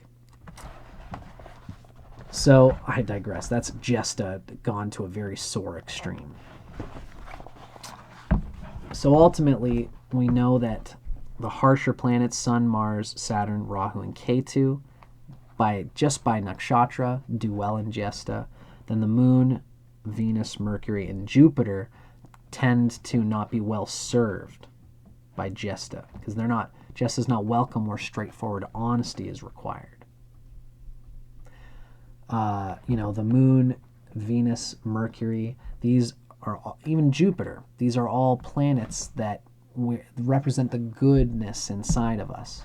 And the goodness, the benefic energy, is not an energy of intrigue. It's an energy of, like Venus is what we're going to share with the people who we love most. The Moon is going to be the people who are close to us. It's our queen. We are the king. And the queen of the king is the one person the king should be able to trust. And these are the people in our lives who are our queen, who support us at our deepest bones. So to be getting into Jyestha-like intrigues with our closest people can be a very dangerous thing. Jupiter and Mercury in some ways are the same, is that we have to be careful with these positive planets, these benefic planets in Jyestha, that we don't apply too much power, competition, manipulation with the people in our lives who are on our side, who are best to us, who serve us, who support us, who are good to us. Jyestha, with its intrigues, are better left to Mars, Sun, Saturn, who are crushing our enemies. That's what those planets are for. And they're going to do better in Jyestha, which is an enemy-crushing, intrigue, strategizing, counterattacking nakshatra. Right? As for Rahu and Ketu, I thought about this a little bit. As usual, I like to start with Ketu. Now, if you have Ketu in Jyestha Nakshatra, then you are either, in this circle wheel, we can see that opposite to Jyestha, you can either have Rahu in Rohini or Rahu in Mrigashirsha. Rahu in either of those places, it's especially interesting with Jyestha Ketu. Ketu is our energy. It's our root energy. It's very much ourselves in a deep way. But we need to integrate wherever Rahu is. I think I might eventually do a series with Ketu in this sign, Rahu in this sign. What does it mean according to the Nakshatra Sutras? Keep your eyes peeled for that. But essentially, if you've got Ketu in Jyestha and Rahu in Mrigashirsha, Mrigashirsha is a sort of a unifier. It's incapable of personal bias. It's a chameleon that almost dances around having firm values. Now, to have Rahu and Mrigashirsha, the Jyestha in this person is going to be bringing out the Jyestha is essentially a biased character. So that your personality has gotten along for so long, especially up to the age of 36, by being a sort of you're building up your own character, and you have your very set opinions about things. Rahu and Mrigashirsha is going to enhance your Jyestha Ketu by allowing you to also come beyond your personal bias and be a bit more diplomatic and seeing the importance of other ways of thinking and politics and partnering with people who you wouldn't typically partner with. You're going to learn to do that as you mature and as your Rahu and Ketu mature. Now, for someone with Jyestha Ketu and Rahu and Rohini, Rohini is a little bit less of this over-spreading diplomacy. Rohini actually will stick to a certain partner and nurture that partner and pour, apas, water, into a certain partnerships or belief systems, or the town, a certain town with a certain political system. Jyestha Ketu with Rahu and Rohini is a bit more capable of being it's okay for you to be biased, to be a conservative, and to do your thing for the conservatives. And the Rahu and Rohini will eventually mature, take you a little bit out of your personal intrigues, and allow you to have deep, meaningful relationships. That's really the part of the karma of Rahu and Rohini. And all of this has to happen with either of those two Rahu placements. This has to happen with the maturing of Ketu in Jyestha Nakshatra. We know that Ketu matures over time. You almost get sick of using it in your early life, and it begins to bloom, and the meaning of it begins to bloom. Now, this is going to depend how well it blooms. Depends on what is falling into that Jyestha Nakshatra, what's falling into Ketu's sign. If you've got afflictions with Ketu in the sign that Ketu falls into, in this time in the 24,000 year cycle, for example, it's Sagittarius. So if you've got, the sun conjunct Ketu, then the sun is always going to have some trouble that it has to deal with. And Ketu is going to, through Jyestha, is going to be part of the narrative of the struggles that Ketu brings to the sun. Ketu and the sun never really get along.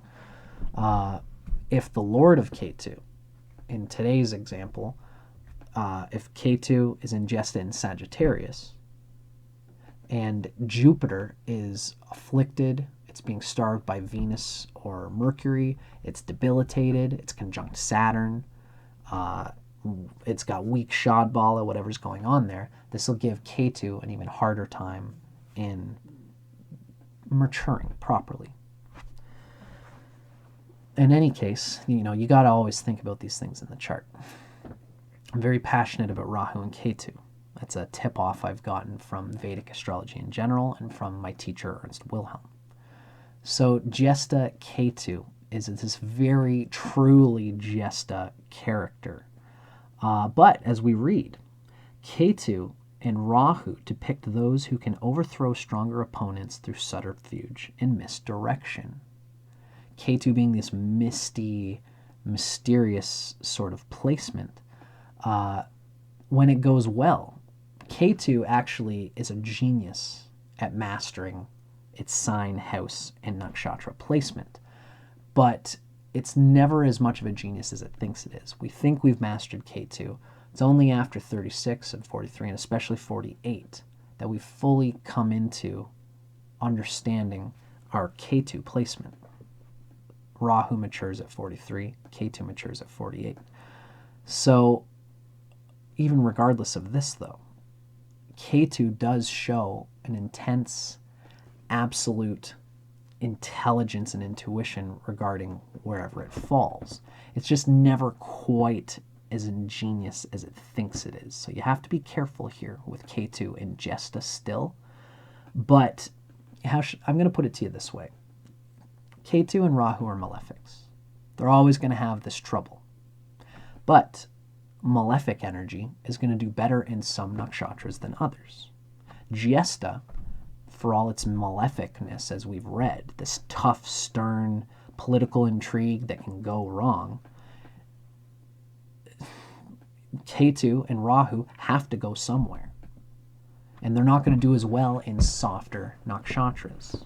In fact, the Rahu in Rohini and Mrigashirsha don't do great, unfortunately. Those are softer nakshatras. Rohini, I think, would be the better placement. I almost want to check my work by saying that. It wouldn't be right for me to say that without really checking. Feminine and benedictive planets bring out the beautiful, inspirational, creative potential of Rohini.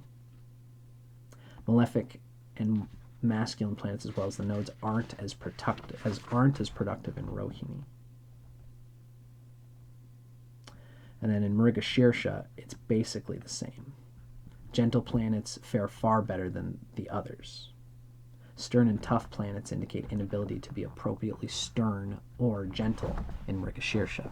So Rahu is not doing well in Mrigashirsha or Rohini, and that's part of the karma of having Ketu in Jyestha.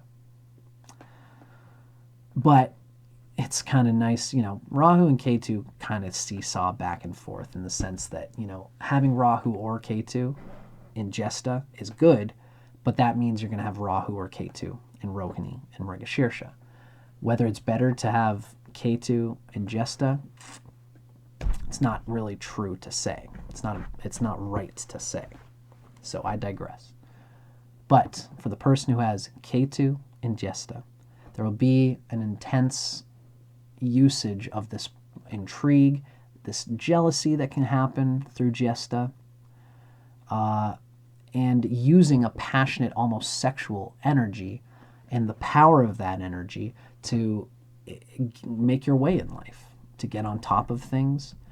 Ideally, if you're a good person, a good Indra, if you have been, abiding by the spirituality I talked about at the beginning of this video, which is nurturing the positive qualities inherent in the spiritual spinal column of the chakras through human consciousness. If you're watering your spiritual capacities, then Ketu in Jyestha, like in any other place, can use Ketu in Jyestha for a good Indra can use its intelligence, its sexual energy, its passion, its desire to get on top of things to enter the elite realm of humans on the planet and be one of the good ones in there, doing good work, dictating and putting things in their right places. Although Ketu can be so tricky in a world of power, politics, and intrigue, you've really got to dot your I's and cross your T's when you become a powerful person through the energy of Jyestha, especially because Ketu can be tricky. It can even trick you. Basically, don't bite off more than you can chew, and always consider your intentions when you're seated in a place of power where there's an enjoyment that comes from the status that you've gained there. Always make sure that you're not stomping someone's guts out. Don't trash anybody along the way there if you can help it. Don't, be careful of how much venom you need to use on someone's personal life, ruining someone's personal life in order to get to these powerful places. If you have a good Jupiter, you probably won't do that. You'll move by your own truth. Jupiter is exalted in Cancer. You'll abide by your own truth. Whereas with Jupiter debilitated in Capricorn, you're abiding by an opportunity that has evolved in the world, and you're just trying to be intelligent with this opportunity. So if Jupiter's strongly afflicted, these things will happen. The reason I'm mentioning Jupiter is because at this time in the 24,000 year cycle, Rahu or Ketu will be falling in Sagittarius if it's in Jyestha. So ultimately, the strength of the sign lord of Ketu is going to define how naturally and healthily and the positive intentions going into this political intrigue that you use to gain power and move and sway in life. Right? And whether you'll get into trouble with that regard. Ketu maturing in Jyestha, it will eventually bring a character quality of power, but it's a power that will probably be, when it becomes mature, it will be just, you'll be the guy who's well known for being the ruler on a throne, and you probably won't care about it. It'll just feel natural to you, because Ketu is a past life energy. There might not be much passion for what you do at the top of your game. There'll be not much passion for being at the top, and you kind of won't care about it. And this could be a good, positive thing, But you'll always have to deal with the power struggles that involve with being on the top of things. And the Ketu in you might take it personally when you are personally brought down for some kind of personal reason. And that's just the nature of Ketu and Jyestha. People could take you down just because it's not... nobody likes for someone to have that much power. Just the natural jealousy of humanity in a bureaucratic system might just drag you down just for the sake of that. And you might have to fight and struggle always to kind of reassert the reason why you have been on the throne for so long. It won't feel natural for you until Ketu matures in this way. For Rahu, it'll be a little bit different. Jyestha is essentially your nature, and the Rahu in Mrigashirsha or Rohini is going to alter and diffuse and refine and perfect your power as the Ketu in Jyestha person. And you need what happens in Rahu's nakshatra in order to fully heal and master what's happening in Ketu.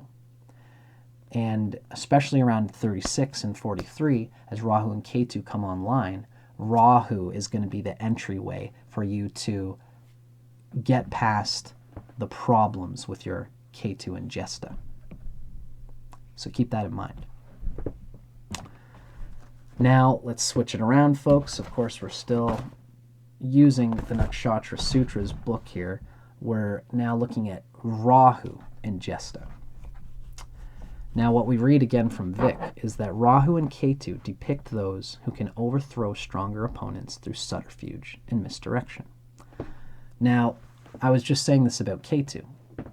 Rahu is this similar thing where Rahu and Ketu are malefics. So they're always going to bring a little bit of trouble and intrigue wherever they fall in their sign, house, aspects, and nakshatra. Now, that being said, not Rahu and Ketu as these malefics are going to do better in some nakshatras than they do in others. For example, if you've got Rahu in Jyestha, that means you're going to have Ketu in either Rohini or Mrigashirsha.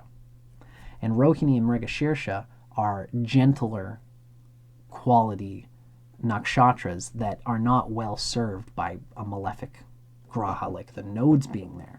So your Ketu in Rohini or Mrigashirsha is going to have to deal with this malefic energy in this place, essentially in this nice, flowery Rohini relationship-based place, or Mrigashirsha as a diplomatic, loving everybody place. Ketu is a necessary root foundation of your own survival, of what you need to stay alive, of your roots. And so there's a pushiness in Rohini and Mrigashirsha when Ketu is there that both, it doesn't serve Ketu and it doesn't serve the nakshatra. Ketu misses out on the firmity of my boundaries, my needs in life, and getting what I need in order to move farther in life.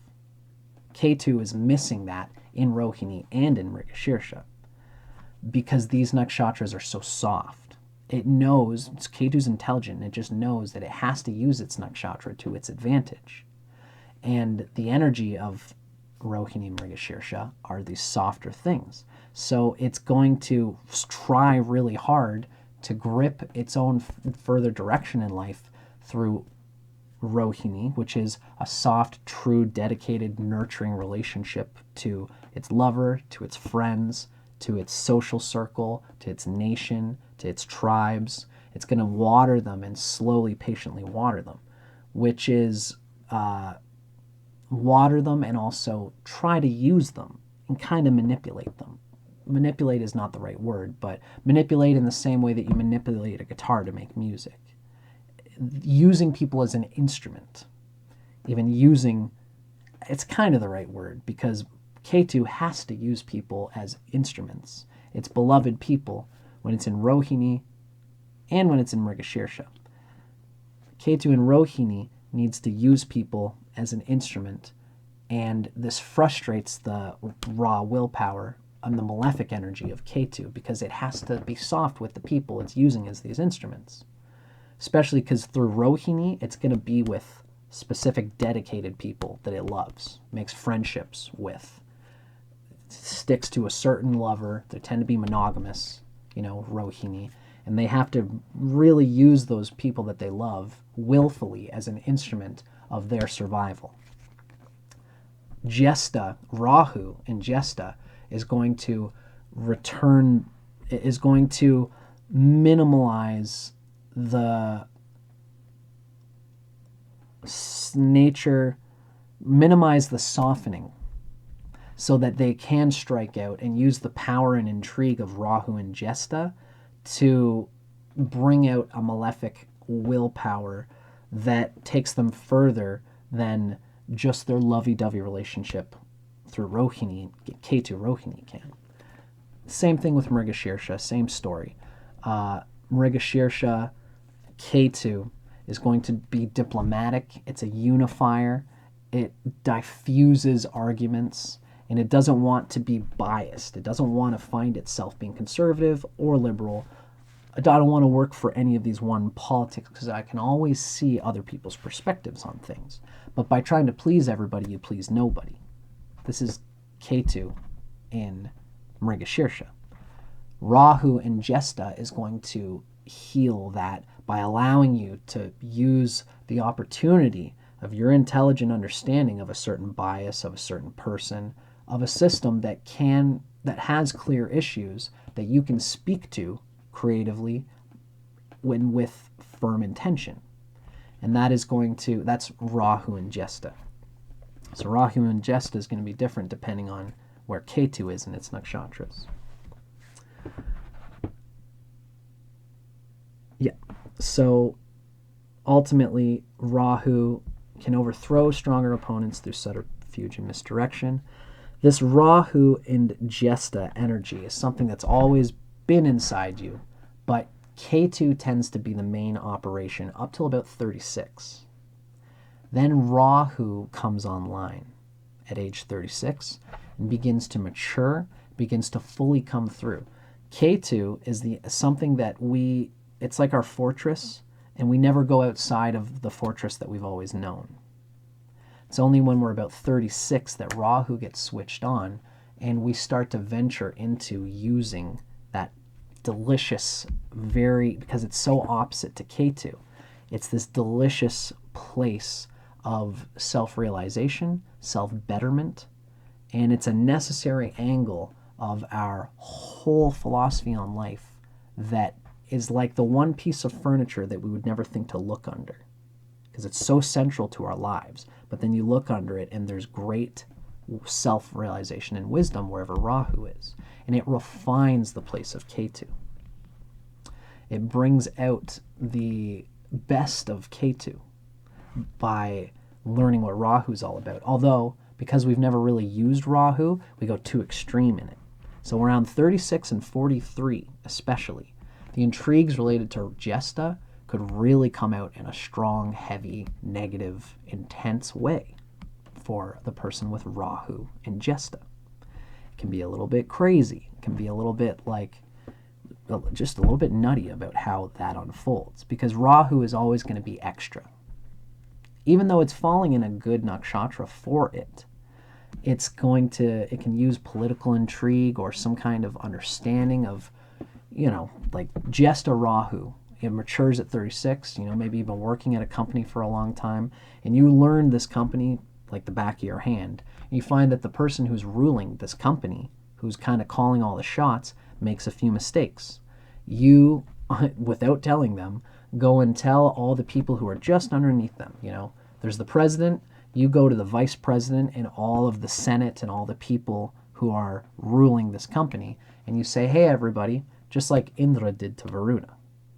Hey, everybody, I think that Tom, who's been ruling the company for years, is getting a little senile.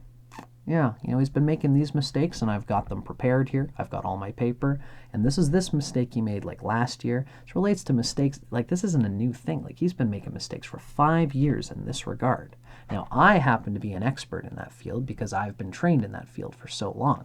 Now, I've also been trained in all of the fields because I want to be this leader. But not only is it right for me to be there, but I'll especially be an asset to the company based on these things that Tom, the last leader, never really looked at or thought through. It's this kind of intrigue where the Jyestha will all of a sudden, that person, Tommy, no one really says anything, but Tommy, all of a sudden, they start really pushing him to retire. They might even fire him or just put him in a lower position so that the new blood can usurp the throne and ultimately perhaps do better for that company than the previous director did. This is the thing. Jyestha, using this way of taking someone down, like all nakshatras, there is a benevolent energy operating at its core. Well, no nakshatra is good or bad. Like a surgeon's knife, it all depends on the person wielding it. And so this Indra energy, this Rahu and Jyestha energy, can work benevolently in the hands of a benevolent person. And you might be afraid to be, even if you are a nice person, it might be difficult to do these kinds of things. But the Jyestha in me would like to inform you of something that you probably understand, is that sometimes goodness involves being firm. Sometimes it involves a little bit of benevolent ruthlessness in order to protect righteousness, to protect what's good. Ruthless is maybe not the word, but there's a word that can convey a benevolent ruthlessness, like a planned, meticulous volatility, a stable, well-intentioned volatility. However you got to say it, however you got to spin it. This can be put to benevolent effect, but like all placements of Jyestha, the more you dig into using especially a wild shadow graha, like Rahu opening up at 36, and especially at age 43, that's when Rahu matures. And even when Ketu matures at 48, Rahu will still be going through lessons of how to use itself in the ideal way. Even when they're all matured, even when you're 55 years old, you've gone through a lot of the Rahu stuff and the Ketu maturations and all these things. Even when you're in your 50s, you will find that you have to deal with the volatile, corrupting, corrosive nature of power through politics. The Jeeva, animal energy, just the power of power in general, it has this volatility to it. But somebody who, remember Rahu is divine. It got a sip of the divine nectar. It can be divine. And it can use this Jyestha in very benevolent, divine ways. So, I don't know exactly what that would look like. I'm sure I'm going to find out the good and bad and ugly of Jyestha as I grow up in my life, and so will you. Especially around those times, you'll always have to deal with the negative side of this nakshatra. But the best way I could say it is this. Everybody who has something in Jyestha, like Jyestha is a slot that needs to be filled in humanity. And somebody's got to fill that slot. And there's only so many planets that do well there. Rahu and Ketu technically being one of them. This is technically a good spot by nakshatra. So remember to keep in mind that however the lord of the sign of your Rahu is placed. In this case, in the 24,000 year cycle, right now, Jyestha is situated in tropical Sagittarius, which means Rahu being in Jyestha is going to fit into Sagittarius, which means that however the lord of Sagittarius, Jupiter, however Jupiter is doing, is going to be a key part of how this Rahu in Jyestha narrative unfolds. If Jupiter is exalted, it's delighted by its friends, close to the first house cusp, good Shadbala, all this stuff, then your Rahu is going to have a much better time in Jyestha. You're going to be doing it for the right reasons, and people are going to smell that, and they're going to trust you and support you as Indra, the king who rules with an iron fist for righteous reasons. And even then, there will still be political interplays and problems with the way that Jyestha operates. But again, we still need people. Someone needs to make those decisions.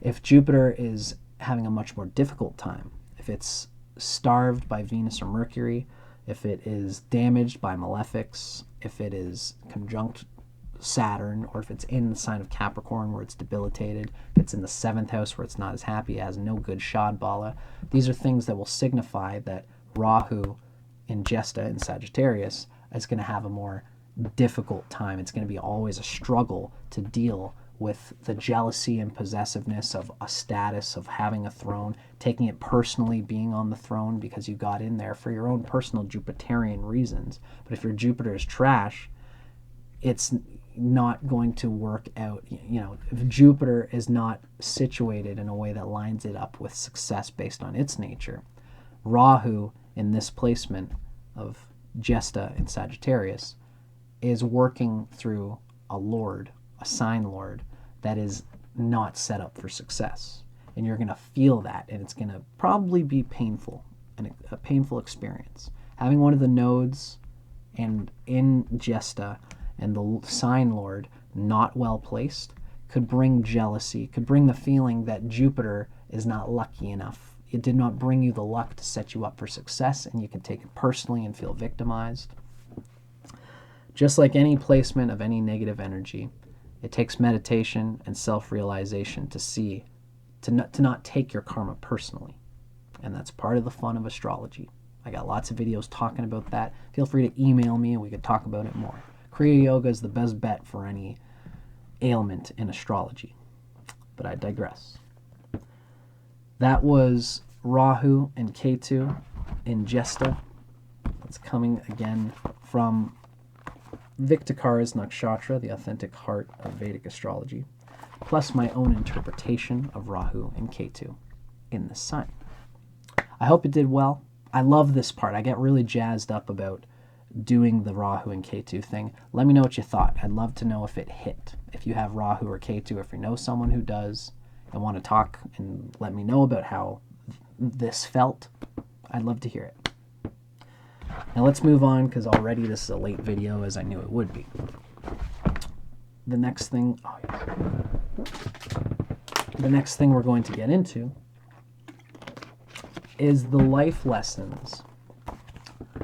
We're going to learn the life lessons that comes from this Nakshatra Sutra and from Indra overall. Indra, the Nakshatra Sutras imply a universal lesson that is good for everybody. In this case, we're going to be learning about the free will, our God-given free will as King Soul, as Indra in all of us, regardless if you've got stuff happening in Jyestha Nakshatra. The Indra in all of us has to, it abides by a certain metaphysical wisdom that we're about to read here. So, Vic Dicara tells us This sutra on Jyestha teaches us a critical life lesson about how to deal with the provocations and aspersions constantly being cast upon us by those who consider us their rivals. If we study this Nakshatra Sutra carefully, we'll realize that such rivals seldom, if ever, approach in a direct, honest, and straightforward way. Instead, they'll surreptitiously agitate us until we pop and lash out in retaliation. That retaliation is exactly what they need. That's the padastad.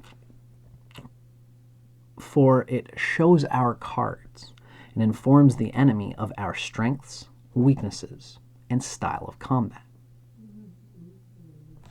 This allows the enemy to create an effective strategy to counterattack and defeat us. Additionally, because they were sly and surreptitious in taunting us, our retaliation is seen by the world as an initiation of aggression rather than what it really is, which is a response. This weakens us, and it strengthens them by making us seem ethically wrong. It then invests their counterattacks with moral and legal legitimacy, as if they were the party engaging in self-defense, even though they're the ones who started it. The lesson to be learned here, then, is to never respond to the provocations and taunts of ambitious power seekers.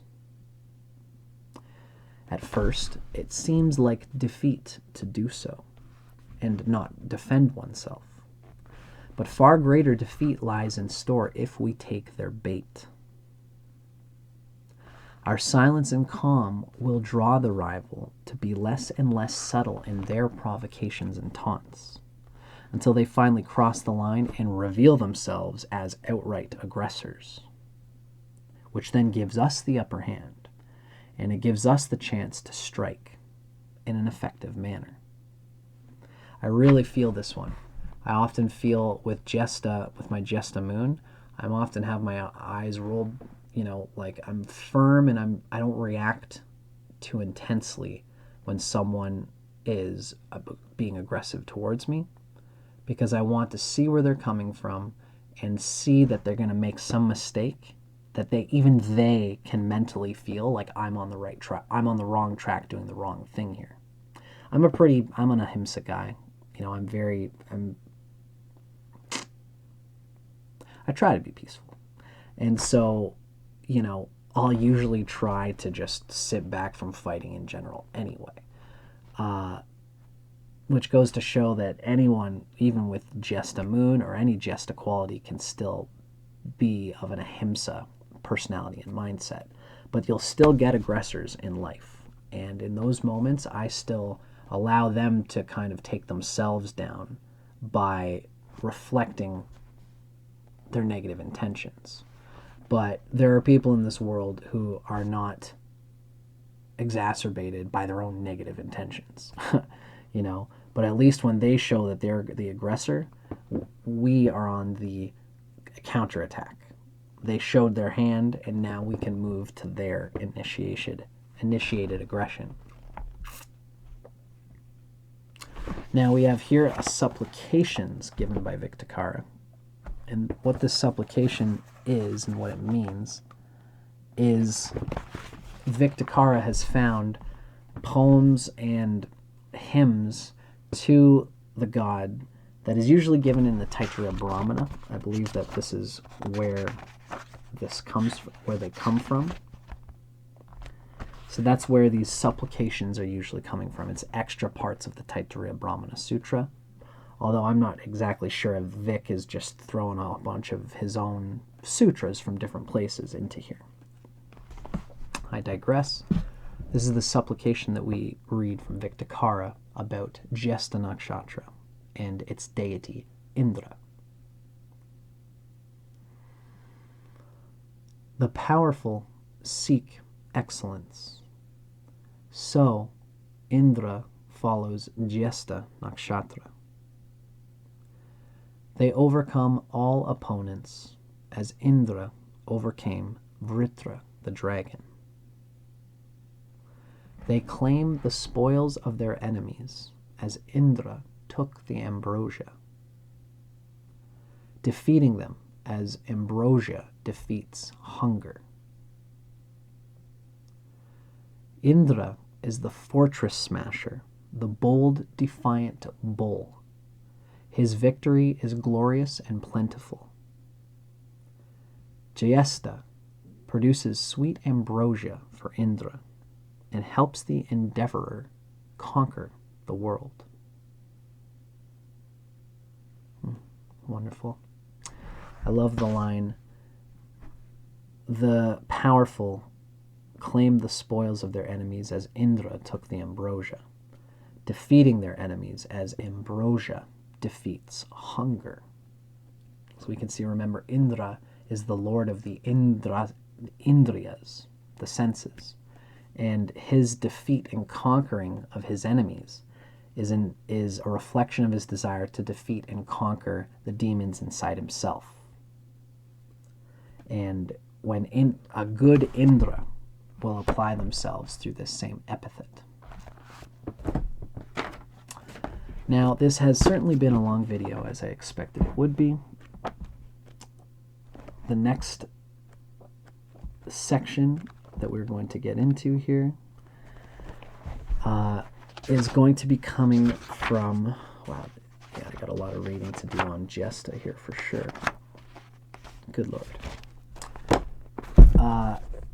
This next section is going to come from the divine forces of the Lunar Nakshatras, as portrayed in the Vedas, and this is given by Radhe, who is the author, who does a lot of wonderful research on all of the nakshatras and the deities, the classical deities coming from classical Vedic literature.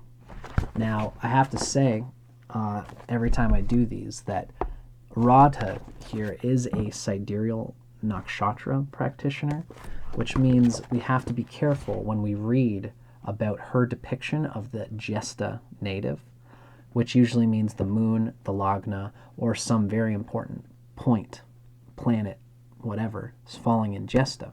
You know, even the nodes, looking up especially Ketu. Ketu in nakshatra can be a very key part of ourselves. When we're reading about her depiction of the Jyestha native, we have to keep in mind that she's under the understanding that Jyestha falls into Scorpio. And so she will often mention qualities of Scorpio, and she can intercede them in here. These days, in the modern times, those of us practicing tropical Vedic astrology have to take what we hear and discern it for ourselves, sift it through our own digestive powers, take the germ of the essence of Jyestha, and make sure that we spit out the chaff of her interweaving of Scorpio energy into the narrative. Keep in mind, later on, I'm going to do another video talking about Indra as the deity of Jyestha, as an extra video that you'll be able to watch. I'm probably going to put an end screen that's going to point to it at the end. So this is Divine Forces of the Lunar Nakshatras as portrayed in the Vedas by Radhe. This is the Jyestha native.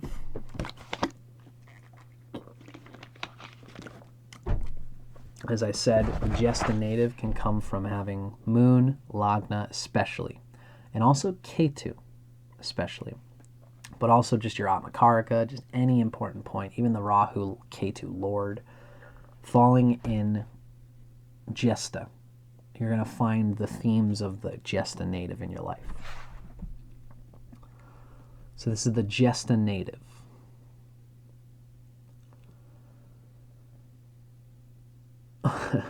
Already, I'm questioning what she's saying here. Jyestha occupies one of the most powerful yet sensitive spaces in the stellar skies. Planets placed here hold extreme potential. The native may either attain great victories in life or fall victim to catastrophic life circumstances. Which extreme it will be is determined by the overall chart orientation, the nature of the Jyestha planet, the planetary yogas implicated, and so on. The only reason I said that is because Jyestha is, if it's in Scorpio, Scorpio is a sensitive place. We have to consider our bias here always, right? Now, Indra's spirited, upbeat attitude towards adversities in life and his willingness to crusade on behalf of those less adept reflect the nobler side of Jyestha. Under the right chart conditions, this unstoppable Jyestha native is prudently daring, intelligently resourceful, and possessed of a can-do attitude. Yep, I got it. Let's do it. We're going to figure it out. Whatever it is, we're going to do it. Let's do it. And I really relate to that.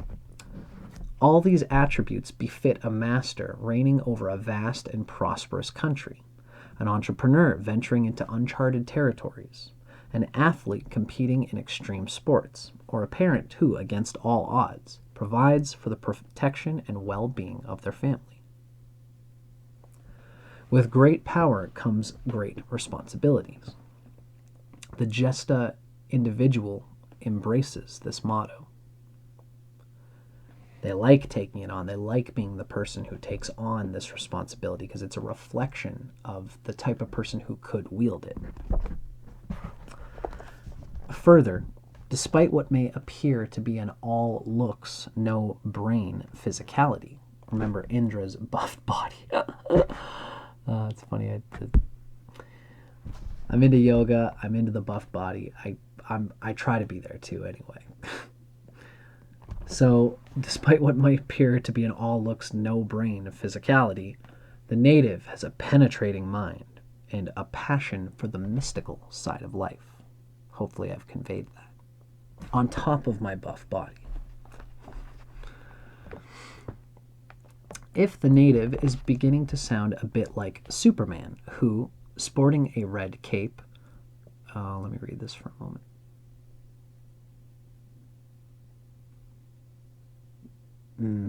So she's referring to Christopher Reeve, who has sidereal important placements in his sidereal chart in Jyestha. And I'm going to skip it because she's coming from a sidereal perspective and I'm a tropical astrologer. That's what I've been doing for all these. Now, yet, there's a wide gulf between the sacrificial altar upon which all other nakshatra devatas are glorified, and the throne upon which Indra takes his seat, transported on the backs of the most exalted gods. Such power discrepancy can lead to corruption. Hence, under unfavorable chart conditions, violence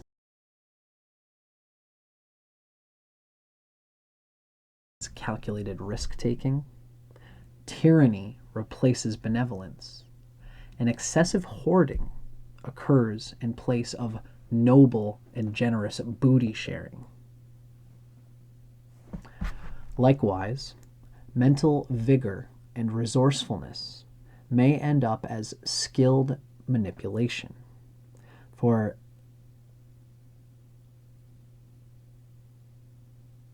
okay, so we've heard this about Jyestha in general, so let's keep in mind this capacity for the skillful manipulation. But the author here refers to this as a quality coming from Scorpio, renowned for its secrecy and scheming.